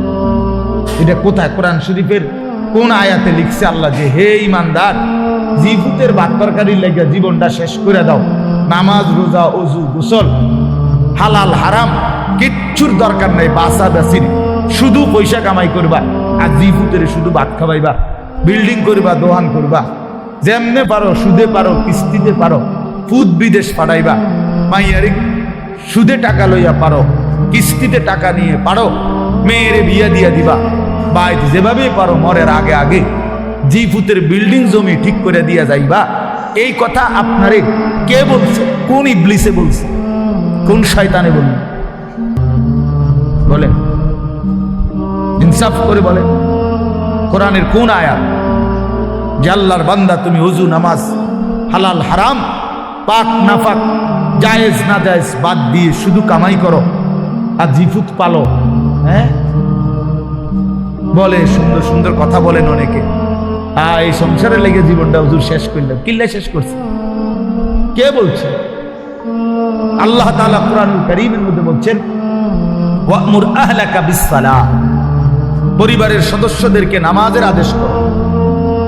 আমনি বিকেল ভাত তরকারি এসে দিলাম, লা নাসআলুকা রিজকা, আল্লাহ বলছে তোমাদের কারো কাছে আমি খাদ্য খাবার রিজিকের সহযোগিতা চাই না। পৃথিবীতে কোনো যুগে, মনে রাখবেন এই পৃথিবীর ইতিহাস এটা, পৃথিবীতে কোনো যুগে একসাথে সম্মিলিতভাবে যুব সমাজ এত বেশি গাফেল, অকর্মণ্য, অপদার্থ কোনো যুগে হয় নাই একসাথে। এখন যেটা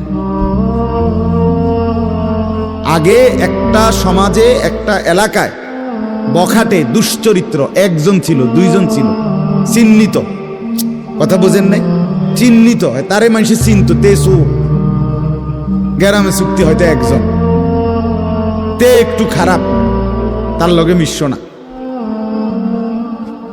কিন্তু এখন ভদ্রঘরের ছেলে, স্বাভাবিক ঘর থেকে বের হইছে মুসলমানের ছেলে, দিনের পর দিন, রাতের পর রাত এক ওয়াক্ত নামাজ পড়ে না।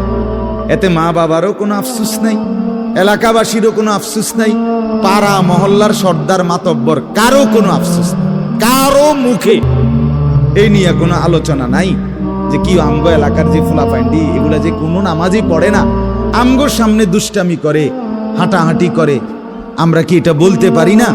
এই অনুভূতিটুকু পর্যন্ত লোপ পাইছে। আহ, এত দুর্ভাগ্য মুসলমানের ইতিহাসে আর কখনো হয় না।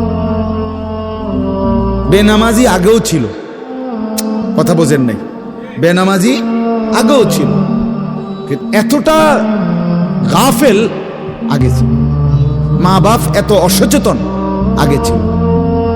আগে ছিল। আমার মনে আছে আমরা প্রাইমারি স্কুলে হিন্দু স্যার জমের মতো ভয় পাইতাম, হিন্দু মাস্টার, কিন্তু ভীষণ ভয় করতাম। স্যারে দেখলে মাইরা লেবে,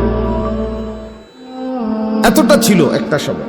কত আজ থেকে 500 বছর আগে, ঠিক না? আমার বয়স ধরেন 500 বছর, আমি আদি যুগের মানুষ, এরমনি। আমার বয়স 42 বছর রানিং, শুরু হয়েছে 41 শেষ হয়েছে, তাহলে 30 বছর আগের কথা। আমার পড়ালেখার প্রাইমারি ছোটবেলার জীবন 30 বছর আগের কথা না, 30 বছর আগে। তাহলে এই জন্য বললাম জিন্দিগিটা মোবাইলটার উপরে তুলে দিস। হাসি, কান্না, আনন্দ, বেদনা, হাসলে কাশলে, পেশাব পায়খানা, টয়লেট, বাথরুম, হ্যাঁ, হোটেল, রেস্তোরাঁ, পার্ক, যেখানে যখন যাবে 24 ঘন্টার মেইন কাজ আগে একটা ছবি উঠানো, আগে ছবি উঠানো, এরপরে বাকি কাজ। আমি সেদিন ওই ফেরির মধ্যে উঠছি, বুঝছেন, ফেরি পার হমু আর কি, আমার গাড়ি উঠছে, আমিও উঠছি।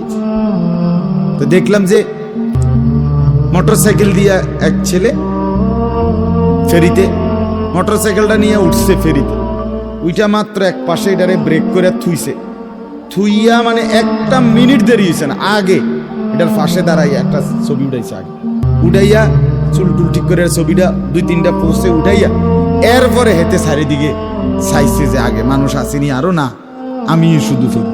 মানে তার প্রথম দায়িত্ব কি উঠানো, ছবি উঠা। তাহলে কি পরিমাণ ছাগল মানুষের বাচ্চা পরিণত হইছে বুঝতেছ? তুমি মোটরসাইকেলের লগে খাড়াইয়া ফেরির মধ্যে ছবি উঠাইয়া ফেসবুকে দিলা, তোমার এটা কোন ছাগলে দেখবো? এটার মধ্যে দেখার কি আছে? মোটরসাইকেল কি বাপ দাদা 14 গোষ্ঠী কেউ চালাইছে না? কথা বলেন না কেন? তো তুমি এটা কিতা দিয়ে আইলা, কি দেখনের কি আছে? মোটরসাইকেলে কি আশ্চর্য, আর তুমি কি আশ্চর্য? কথা বলে। এমন যদি হইতো যে আমি চাঁদের দেশে গিয়ে মাত্র মোটরসাইকেলটা থুইয়া এখন চাঁদের দেশের থেকে একটা কি দিছি, মাশাআল্লাহ ভালো কথা, তো বেড়া চাঁদের দেশে মোটরসাইকেল চালায়, এটা একটা বিশেষ কিছু হইতে পারে। কিন্তু এনতে রোডেতে চালাইয়া গিয়া ফেরি উঠছে, এটার মধ্যে আশ্চর্যের কি আছে? মানে রুচির দুর্ভিক্ষ, রুচিহীনতা, মন মানসিকতা একদম নিচে নেমে গেছে, একদম অনুভূতি, বিবেক লোপ পেয়ে গেছে, লোপ পেয়ে।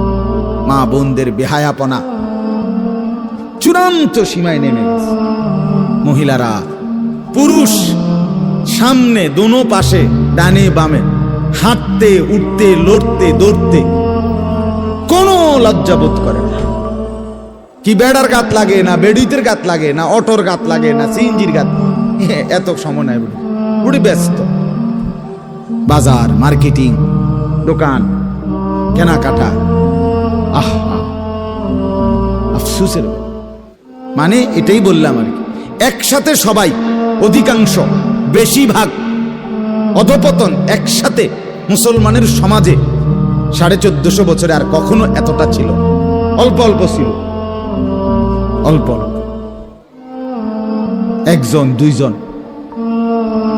বেপর্দা নারী, বেহায়া মহিলা, লজ্জা শরম কম, এরম বেডি ছিল 1জন 2জন, 2 গ্রামে 4 গ্রামে। কিন্তু মা বোনদের এখন বাজার আর মার্কেটিং দেখলে মনে হয় না আপনি জিগাইয়ের খবর লইতে বোঝে আপনি বাইক থাকেন কোন টাইমে, সপ্তাহে কোন দিন আপনি বাড়িতে থাকেন কখন, আপনি আপনি শনিবারও দেখবেন এবড়ি বাজারে, রবিবার, সোমবার, মঙ্গলবার, বুধবার, বৃহস্পতিবার, শুক্রবার, শীত, গরম, রোদ, বৃষ্টি, বান, তুফান, ঘূর্ণিঝড়, টর্নেডো, সাইক্লোন, সিডর, মহামারী, করোনা, আরো যদি কিছু থাকে, উনি মার্কেটে যাবেন, বাজারে যাবেই। আফসোসের আফসুসের ব্যাপার, আফসুসের ব্যাপার। আমরা অতিরিক্ত আত্মবিস্মৃত জাতি হিসেবে পরিগণিত হচ্ছি। তো বলতেছি ইনশাআল্লাহ, আমি এই কথাগুলো বললাম, অর্থ হলো আমরা বেফিকির হয়ে গেছি। মুসলমানের সবচেয়ে বড় সম্পদ, এক মুমিনের সবচেয়ে বড় সম্পদ, আল্লাহ নবী সাল্লাল্লাহু আলাইহি সাল্লাম 23 বছরে সাহাবায়ে কেরামের জীবন এবং দিল অন্তরে আখিরাতকে বসায় দিয়েছেন। তারা যেন 24 ঘন্টা রাতে কিংবা দিনে, হাঁটতে কিংবা বসতে, ঘরে কিংবা বাহিরে, আখিরাতকে সামনে নিয়েই জীবনটা সাজাইছেন, জীবনটা সাজাইছেন। কোরআনুল কারীমের শুরুতে আছে সূরা বাকারার মধ্যে আল্লাহ তাআলা বলেন, অবিল আখিরাতি হুম ইউকিনুন। মুত্তাকি বান্দা কারা? কোরআন থেকে হেদায়েত পাবে কারা? কোরআন বুঝবে কারা? আল্লাহর পক্ষ থেকে হেদায়েত পাবে কারা? আল্লাহ বলেন, এই গুণ যাদের, তাদের মধ্যে একটা হলো যারা আখিরাতের ব্যাপারে ইয়াকিন রাখে। ইয়াকিন শুধু বিশ্বাস না, বিশ্বাসটা একদম দিলের মধ্যে ইয়াকিন। আগুন জ্বালাইয়া ফেলে, এটা শুধু আমাদের ধারণা না, এটা আমাদের ইয়াকিন। ঠিক কিনা বলেন না? পানি ডুবাইয়া ফেলে, এটা আমরা শুধু ধারণা করছি না, বিষয়টা আমাদের এটার মধ্যে দিলের মধ্যে কি আছে? ইয়াকিন আছে। বরফের মধ্যে ঠান্ডা লাগে, এটা আমাদের ধারণা না, এটা আমাদের কি? ইয়াকিন।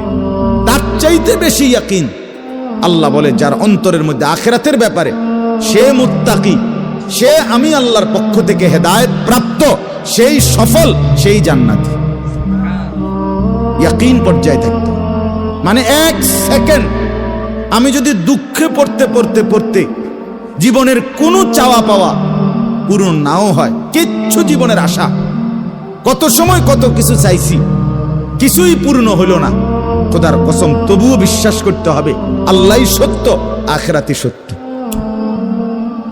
আবার পেতে পেতে আমি যদি গোটা দুনিয়াও পেয়ে যাই, তবুও আমাকে বিশ্বাস করতে হবে এটা স্থায়ী না, এটা কিছুক্ষণের, আমার আল্লাহই সত্য, আখিরাতই সত্য।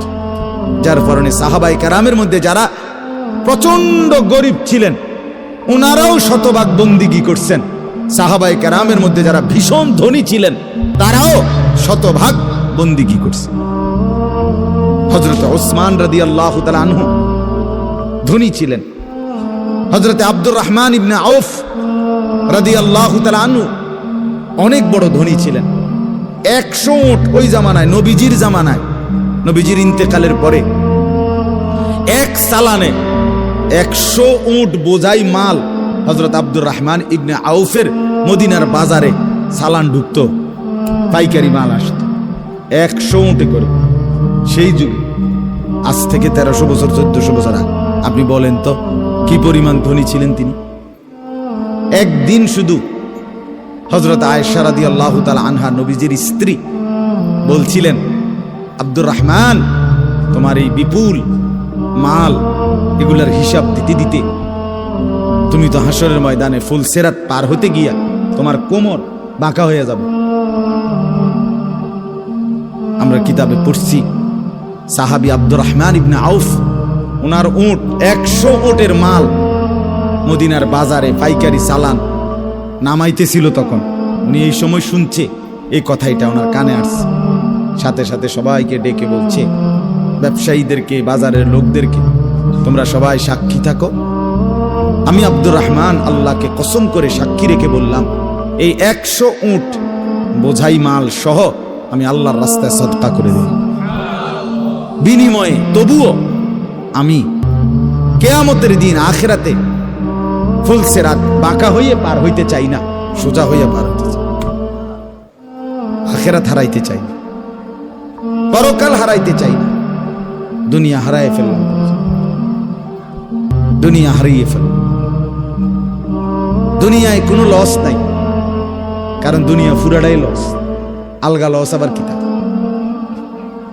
কথা বুঝেন নাই আপনি? দুনিয়া পুরাটাই কি আলগা লস কি? বিশ্বাস করে 500 টাকা জাগাত লস খাইলাম না রে মিয়া, দুনিয়া পুরাটাই লস। সোফা এটা পুরাটাই লস, কারণ এটা কোনো আখিরাতে যাবে না। কথা বলেন না কেন? এই দামি বিল্ডিং এটা পুরোটাই লস, এটা যাবে না, এটা যাবে। কিন্তু সেজদা পুরাটাই লাভ। এটা একটা সেজদা দুনিয়াতেও কল্যাণ আনবে, আখিরাতেও জান্নাত আনবে। এটা লাভই লাভ, এটা লাভই লাভ। এজন্য সবাইকে বললাম, শুনেন সবাই, কিন্তু সবাই বদলায় না কা, এটা আপনার ভাবার দরকার। আপনি বদলাবেন কিনা সেটা ভাবার দরকার। সবাই লইয়া চিন্তা করলে একসাথে, যে যেদিন আমরা গ্রামের সবাই ভালো হবে, নামাজি হবে, সেদিন থেকে আমিও পড়মু, তাইলে হইতো না। আপনি জীবনও পারতেন, তাইলে পারতেন না। আপনি আগায় যাইতে হবে আলাদা, অন্যকে ডাকতে হবে আল্লাহর দিকে, কিন্তু নিজেকে বাদ দেওয়া যাবে না। নিজের জীবন গঠন করতেই হবে, নিজের জীবন। আমি আপনাদের সবাইকে বললাম এশার নামাজ পড়েন, এখন সবাই পড়লো না দেখে বুঝি আমি পড়তাম না। কথা বলেন না কেন? সবাই পড়ছে না দেখা আমিও পড়তাম না, এটা কথা? এটা কোনো যুক্তির কথা হইল নি? কথা বল। এই জন্য বললাম এটা গুরুত্বপূর্ণ। আমরা এটা বুঝি কম। আমরা শয়তানে বুঝাই দিছে, ইবলিসে, যে বলবি কি করমু, গ্রামের সবাই এটা কয়, 10-এর এটা মানুষের, এটা এই মানুষের উপরে বলে, সবাই বলছে। সবাই বললে কি হয়েছে? তাই বলে আপনি, সবাই বলছে পানির ঝাঁপ দিতে, এজন্য আপনি পানিতে ঝাঁপ দিবেন? সবাই বলছে আগুনে পড়তে, এজন্য আপনি আগুনে পুড়ে যাবেন? কোনো বাস যদি অ্যাক্সিডেন্ট হয়, 50 জন যাত্রীর মধ্যে যদি 49 জনও মারা যায়, আর একজন লোক যদি বুঝে সে বাঁচতে পারবে, বের হইতে পারবে, এই কারণে সে যে না 49 জন মরে গেছে, যেহেতু আমার আর বাচ্চা লাভ কি, আমিও মরে যাই, এটা নিয়ে কই বসে, সে কি একা হলেও বাঁচতে চাইবে না? তাহলে আপনি জাহান্নাম থেকে বাঁচতে চাইবেন না কেন? সেটা কি আগুন না? সেটা কি এর চাইতে বড় বিপদ না? তো এজন্য কোরআনুল কারীমে আল্লাহ তাআলা বলছেন, প্রথমে সবার কথা বলার আগে বাই সিরিয়াল নবীজিকে, ইমানদারদেরকে সবার কথা বলছে, কিন্তু সবার আগে বলছে কু আনফুসাকুম। আগে এটা বলে নিছে, আগে নিজেকে বাঁচাও, এরপর ও আহলিকুম, পরিবারকে বাঁচাও, এরপর লিতুনদিরা আহলাল কুরা, লিতুনদিরা উম্মাল কুরা ওমান হাওলাহা, নিজ এলাকা এবং তার আশপাশের মানুষকে বাঁচাও, এরপরে বাঁচাও। তাহলে এটা পরে ধীরে ধীরে, আগে নিজেকে বাঁচাও, এরপর পরিবারকে বাঁচাও, ওয়া আনদির আশিরাতাকাল আকরাবিন, এরপর আত্মীয় স্বজনদেরকে বাঁচাও, এরপর মহল্লাবাসীকে বাঁচাও, এরপর গোটা পৃথিবীবাসীকে বাঁচাও। ধীরে ধীরে আগাও, ঠিক আছে, সেগুলোর মধ্যে কম বেশ হইতে পারে, কিন্তু নিজের ব্যাপারে এক বিন্দু ছাড় দিও না, নিজের ব্যাপারে কোনো কমতি করো না। এটা আল্লাহর চাই। ইয়া আইয়ুহাল্লাযীনা আমানু আলাইকুম আনফুসাকুম, রব্বুল আলামিন বলেন, হে ঈমানদারগণ, আলাইকুম আনফুসাকুম, তোমরা প্রত্যেকেই তোমাদের নিজেদেরকে আঁকড়িয়ে ধরো। আলাইকুম আনফুসাকুম, নিজেকে মজবুত করে ধরো। লা ইয়াদুররুকুম মান দাল্লা ইযা হাদাইতুম, আল্লাহ তাআলা বলেন যে যদি তুমি তোমাকে নিজেকে মজবুত করো, সাজিয়ে তোলো, গড়ে তোলো, আল্লাহ তাআলা বলেন এবার যদি গোটা পৃথিবী গুমরা হয়, খোদার কসম আল্লাহ বলেন তোমাকে আর কেউ পথভ্রষ্ট করতে পারবে না, পথভ্রষ্ট করতে পারবে। হযরত বাইজিদ বুস্তামি রাহমাতুল্লাহর জীবনীতে আমরা পড়ছি, উনি বলছেন আল্লাহ তাআলার মহব্বত আর মারেফাতের সাধনা করতে করতে আমার দিলের অবস্থা আলহামদুলিল্লাহ এক সময় এমন হয়েছে যে রাস্তার নারী আর রাস্তার দেওয়াল দুইটার মধ্যে আমার কাছে আলাদা কোনো পার্থক্য মনে হইতো না।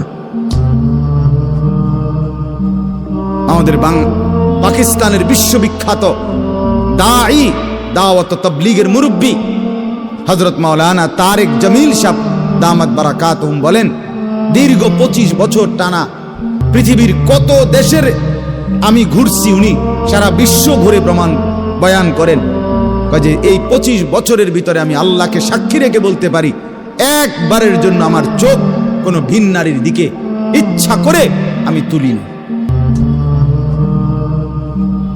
হ্যাঁ, আমার শায়েখ আরিফ বিল্লাহ আল্লামা মুফতি মুশতাকুন নবী কাসেমি হযরতের কাছে আমি শুনছি, হযরত বলছেন যে আল্লাহ তাআলার দয়া, যে রাস্তায় বের হলে মহিলা রাস্তায় হাঁটে, আমার কখনো এটা মনেই হয় না। আপনি বলবেন হ এটি বুঝি কথা, হয় এটি কথা, এটাই কথা, এটাই কথা। আপনি বলবেন এটা বুঝি সম্ভব না। আপনি নিজের ব্যাপারে নাফরমানি করে নিজেরে নষ্ট করে ফেলছেন বইলা এখন সম্ভবটা আপনার কাছে বুঝে আসতেছে। তাহলে এটাই সম্ভব, এটাই সম্ভব। হযরত ইব্রাহিম আলাইহিস সালাম বলছিলেন, সারা দুনিয়াও যদি নিজের এলাকাবাসীকে, কওমকে, নমরুদকে, সবাইকে বলছে, হে আমার জাতি, তোমরা যদি প্রত্যেকেই একটা একটা মূর্তি সাথে করে বগলের তলে আইনা আমার সামনে স্তূপ দাও, তাহলে এই লক্ষ মূর্তিও যদি আমার সামনে আইনা থো, আর এটার উর্ফে যদি আমারে দাঁড় করাও স্তূপের উপরে, হযরত ইব্রাহিম বলছিলেন, খোদার কসম, আমি সেই মূর্তির স্তূপের উপরে দাঁড়িয়েও বলবো লা ইলাহা ইল্লাল্লাহ, লা ইলাহা, আল্লাহ ছাড়ার কোনো ইলাহ নেই, আমি আমার আল্লাহকেই ডাকব। আমরা কিতাবে পড়ছি রাসূলুল্লাহ সাল্লাল্লাহু আলাইহি সাল্লামের একজন নওজোয়ান যুবক সাহাবীকে খ্রিস্টান যুদ্ধে খ্রিস্টান সৈন্যরা বন্দী করছিলেন। খ্রিস্টান সেনাপতি এতটা সুন্দর ছিলেন, উনি নিজের মেয়েকে বিয়ে দেওয়ার জন্য খ্রিস্টান সেনাপতি ওই যুবক সাহাবীকে প্রস্তাব দিছিলেন, তুমি আমার ইসলাম ছেড়ে খ্রিস্টান ধর্ম গ্রহণ করো, আমার সুন্দরী রূপসী কন্যা তোমাকে বিয়ে দেব। তিনি বলছেন, আল্লাহর কসম, আমি তো গোটা পৃথিবী ত্যাগ করতে পারি, কিন্তু ঈমান ছাড়তে পারি না। তখন বন্দী করে রাখছে নিজের রূপসী মেয়েকে 3 দিন আবদ্ধ ঘরে। ওই সেনাপতি নিজের মেয়েকে বলছে, তুই তার সাথে একাকী থাক 3 দিন, যে কোনো মূল্যে তুই তাকে অপকর্ম করতে চেষ্টা কর। 3 দিন পরে সেই মেয়ে ওই আবদ্ধ ঘর থেকে বের হয়ে বলছিল, বাবা ইন্নাহু হাজারুন আম শাজারুন, আল্লাহর কসম বাবা, আমার মনে হয় যে এই লোকটা এটা হয় পাথর নয়তো কোনো গাছ। লা ইয়ালতাফিতু ইলাইয়া মাররাতান, সে তো আমার দিকে একবারের জন্য এক নজর ফিরেও তাকায়। মানুষের কোনো অনুভূতি তো নাই মনে হয় তার মধ্যে। এই কেউ যখন নিজেকে গঠন করে, গোটা পৃথিবী নাচলেও তার আর অসুবিধা হয়। আলহামদুলিল্লাহ, আমরা যারা মাদ্রাসায় পড়ছি, আমরা এটা দিল থেকে বলতে পারি, আমরা যারা মাদ্রাসায় পড়ছি ছোট্টবেলা থেকে, আজকের এই পৃথিবী পোশাকে, কাপড়ে, লেবাসে, ডিজাইনে, রঙে, ঢঙ্গে আরো যদি মনে করে ফ্যাশনেবল, আরো বলে আধুনিক হয়ে গেছে, আল্লাহর কসম আমরা এই সমস্ত আধুনিকতার সামনে দাঁড়িয়ে আমাদের এই পাঞ্জাবি, টুপি, দাড়িওয়ালা পোশাককেই সর্বশ্রেষ্ঠ সুন্দর মনে করি। আমরা মনে করি দাড়িবিহীন চেহারা সুন্দর নয়। আমরা মনে করি এই বখাটে চুল, সেলুনের চতুর্দিকের যে কাটিং, এগুলো কোনো চুলও না, চুলের জাতও না, এটি কোনো মানুষের বাচ্চার চুল না, কোনো মানুষের সাওয়ার চুল না, এগুলো কোনো সুস্থ স্বাভাবিক মাতাল হয় নাই, পাগল হয় নাই, স্বাভাবিক কোনো মানুষের চুল এত বিকৃত কালারের হইতে পারে না, ডিজাইনের হতে পারে। আর সে তো মুসলমান, মুসলমানের চুল এমন হবে কেন? ইহুদিটা হইতে পারে, সেটা তাদের ব্যাপার, খ্রিস্টান হতে পারে তার ব্যাপার, হিন্দুর হইতে পারে সেটা তার ব্যাপার, কিন্তু আমার মুসলমান, আমার যুবকের চুল এমন হবে কেন? মূল কথা হইল আত্মমর্যাদাহীন, বেগায়রত, আত্মসম্মান বোধ নাই, নিজের পরিচিতি নিজের কাছে নাই, নিজেই নিজেকে চেনে না। সে কার সন্তান, মা কে, বাবা কে, ধর্ম কি, তার আল্লাহ কে, তারে বানিয়েছেন কে, তাকে কাকে মানা উচিত, কাকে অনুসরণ করা উচিত। আজকে টেলিভিশনের অব্যাহত প্রচারণা দুশ্মনের অব্যাহত টানা লাগাতার প্রচারণা আমাদের নারী পুরুষকে বেসামাল বানায়।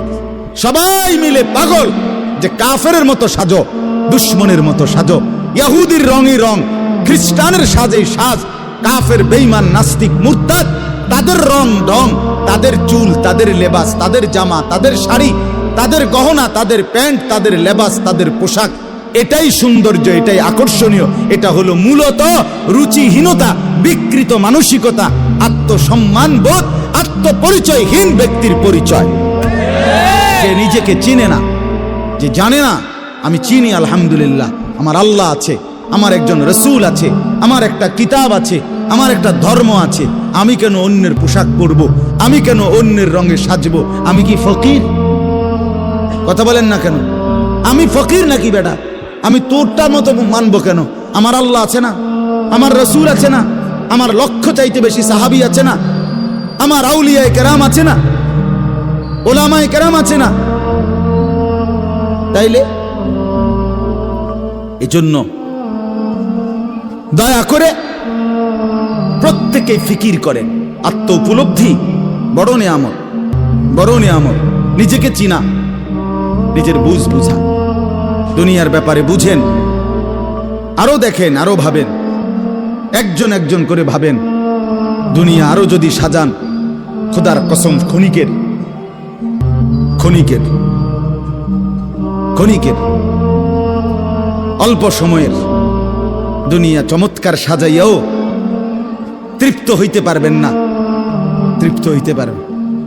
এবছর চমৎকার রং দিছেন বিল্ডিং এ, 2 বছরের মাথাত বিভিন্ন খান দিয়া সামরা উঠিয়া এটা আবার যে সেই, ঠিক কিনা বলেন? তা আবার রং দাও। এই সোফা চমৎকার বানাইছিল, ওই যে বার্নিশ নাই, দেখেন এই যে সোফা, এটা এই যে দেখেন, কথা বলেন না, এই সোফা এটার মধ্যে আসেনি ওন বার্নিশ, তো এটা আবার কি করতে হইব? তো লাভ হইল কো? দুনিয়া তো ধোকা, দুনিয়া ধোকা। এই সৌন্দর্যময় চেহারা নারী 30 বছরের ব্যবধানে উনি বুড়ি, আর কেউ ফিরা এদিকে ফিরা সেফ হালায় না। আজ যেই যুবতী, যেই বেহায়া নারী, বেপর্দা মহিলা বাজারে বাজারে ঘুরতো, যৌবন, আরে সেটা তার সম্পদ না, তারটা হইলে তো নিজের হইলে তো সে কখনোই বুড়া হইতো না। আল্লাহ তাআলা বলছে আমি যখন যৌবন শেষ করে দিলাম, তো এখন আর কোন পুরুষ তার দিকে ফিররা থুতুও বালায় না।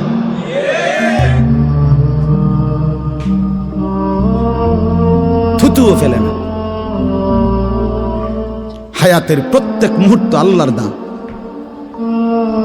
দুনিয়া অল্প ক্ষণিকের, দুনিয়ার প্রত্যেকটা অবস্থা পরিবর্তনশীল। এই যে বৃষ্টি হচ্ছিল এখন নাই, আবার একটু পরে হইতে পারে। এই যে অন্ধকারে ঢাকা, এটা স্থায়ী না, একটু পরে আবার সকাল হবে। এই যে চমৎকার আলো, এটা স্থায়ী না, একটু পরে আবার সন্ধ্যা হবে। এই তো হাসতেছে লোকটা, কিছুক্ষণ পরে আবার কাঁদবে। এই সুস্থ মানুষ, কিছুক্ষণ পরে আবার ব্যারাম, রোগ, এরই নাম দুনিয়া। ঘুরতে থাকে, পরিবর্তনশীল,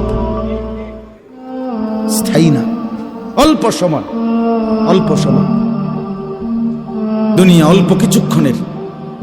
আখিরাত স্থায়ী, মৃত্যু পরবর্তী জিন্দেগি স্থায়ী, সেটা হবে। এটা যেহেতু হইছে, ওইটাও হবে। এটা যিনি নিয়ন্ত্রণ করে, সেটাও তিনি নিয়ন্ত্রণ করেন। আমাদের কারো ইচ্ছায় সন্ধ্যা হয় না, আমাদের কারো ইচ্ছায় ভোর হয় না। তাহলে বোঝা গেল আলাদা কেউ নিয়ন্ত্রণ করে, তিনিই বলছে আখিরাত হবে। কাজে এটা যেহেতু হইছে, সেটাও হবে। কথা বলেন না কেন? হ্যাঁ,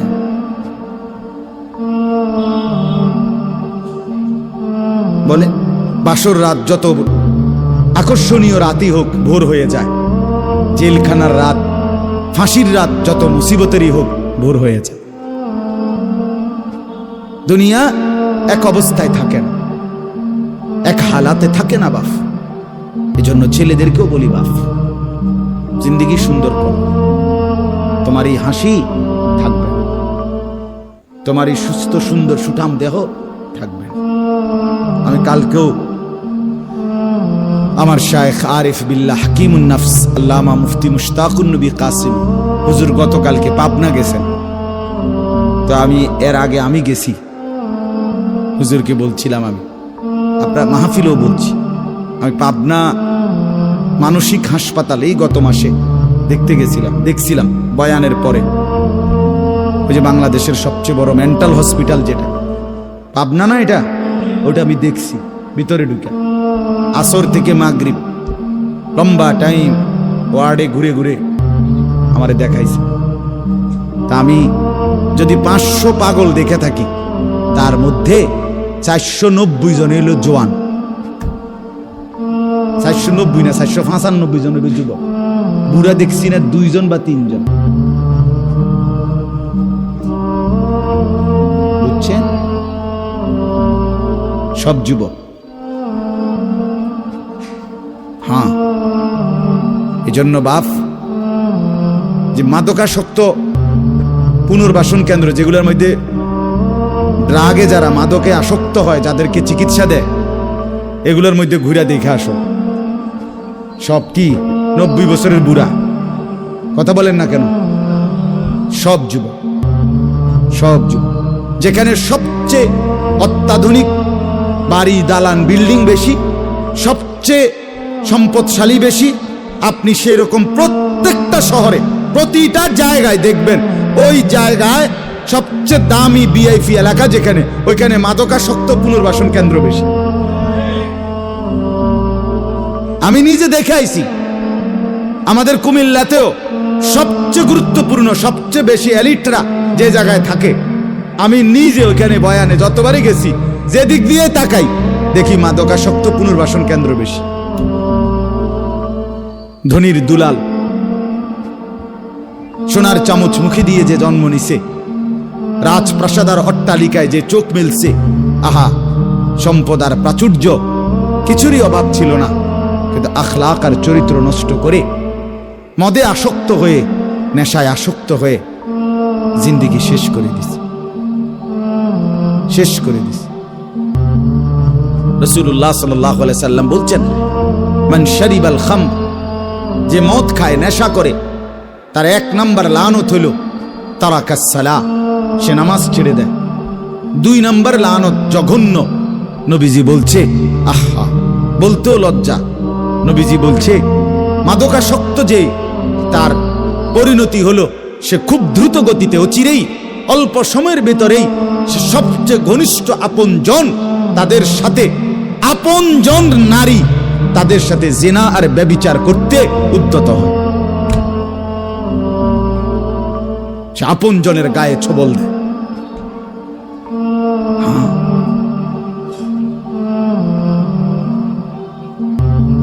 এজন্য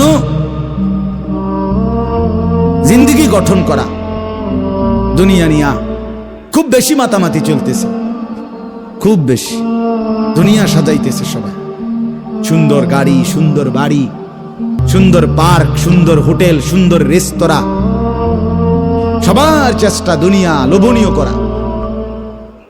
একটা বোরখা গায়ে দিবে নারী, এইটার উপরে সে ডিজাইন করতে করতে এটারে আর বোরকার মেন যে অস্তিত্ব এটার নাই। এটার মধ্যে এই পরিমাণ রং লাগাইছে, এবারে এটার মধ্যে বোরকা কোনটা এটার খুঁজে পাওয়া যায়। অসভ্যতা, মানে একটাই মাকসাদ, নিজের দেহ দেখাও, আবার কাপড়ের রংও দেখাও। তাহলে হায় বোন, তোমার পর্দা কোনটারে বলে? তাইলে পর্দা কোনটাই বল। যদি বেড়াই ঘাস খায় তো সেই বেড়া দিয়ে লাভ কি? যদি বোরকাই রঙ্গিলা হয়, বোরকার মধ্যে যদি ফুল টুল লাল নীল রঙ্গিলা হয়, তো সেটাও তো পুরুষ লোভের দৃষ্টিতে দেখবে, তো ঢাকবে কি? কে কারে ঢাকে তাইলে বলে? এজন্য দয়া করে প্রত্যেকেই, ছেলেদেরকেও বললাম, বাবাদেরকেও বললাম, মা বোনকেও বললাম, প্রত্যেকে দুনিয়ার মোহ কমান। দুনিয়া অল্প কিছুক্ষণ, দুনিয়া কতক্ষণ বলেন না? আখিরাতে স্থায়ী, আখিরাতে স্থায়ী। দুটা মিলান একসাথ করেন। দুনিয়া বাদ দিতে বলি না, দুনিয়া বাদ দিয়েন না। বাজার আমরাও করি, দুনিয়া বাদ দিতে বলি নাই, আখিরাত বাদ দিতে নিষেধ করছি। দুনিয়া বা অনেক মানুষের কইলে কয়, হ্যাঁ তাইলে কি এ হুজুরগো কথা ধইরা বাজার সদাই আয় রোজগার ইনকাম সব থুইয়া আল্লাহ বিল্লাহ করতে বললো নাকি? আমনের এটা আমরা কইছিনি কোনোদিন, তাহলে আপনি এই ফাজিলি কথা বললেন কেন বলেন? আখেরাত মানে কি জঙ্গলে চলে যাওয়া, আখেরাত মানে কি সুন্দরবনে চলে যাওয়া, আখেরাত মানে কি পাহাড়ের উপরে উঠে যাওয়া। তো তাইলে আপনারা বাদ দিতে বলছে কি? স্ত্রী পুত্র পরিজন ছেলে মেয়ে বাজার ব্যবসা সবই আছে, কিন্তু সাথে আল্লাহকে রাখেন, আখেরাতকে রাখেন, পরকালকে রাখেন, বাজারও করেন নামাজও পড়েন। কথা বলেন না? হাসি আনন্দ মজাকও করেন, আল্লাহকে সেজদাও করেন। স্বামী স্ত্রী সংসার করেন, আল্লাহকে সেজদাও করেন।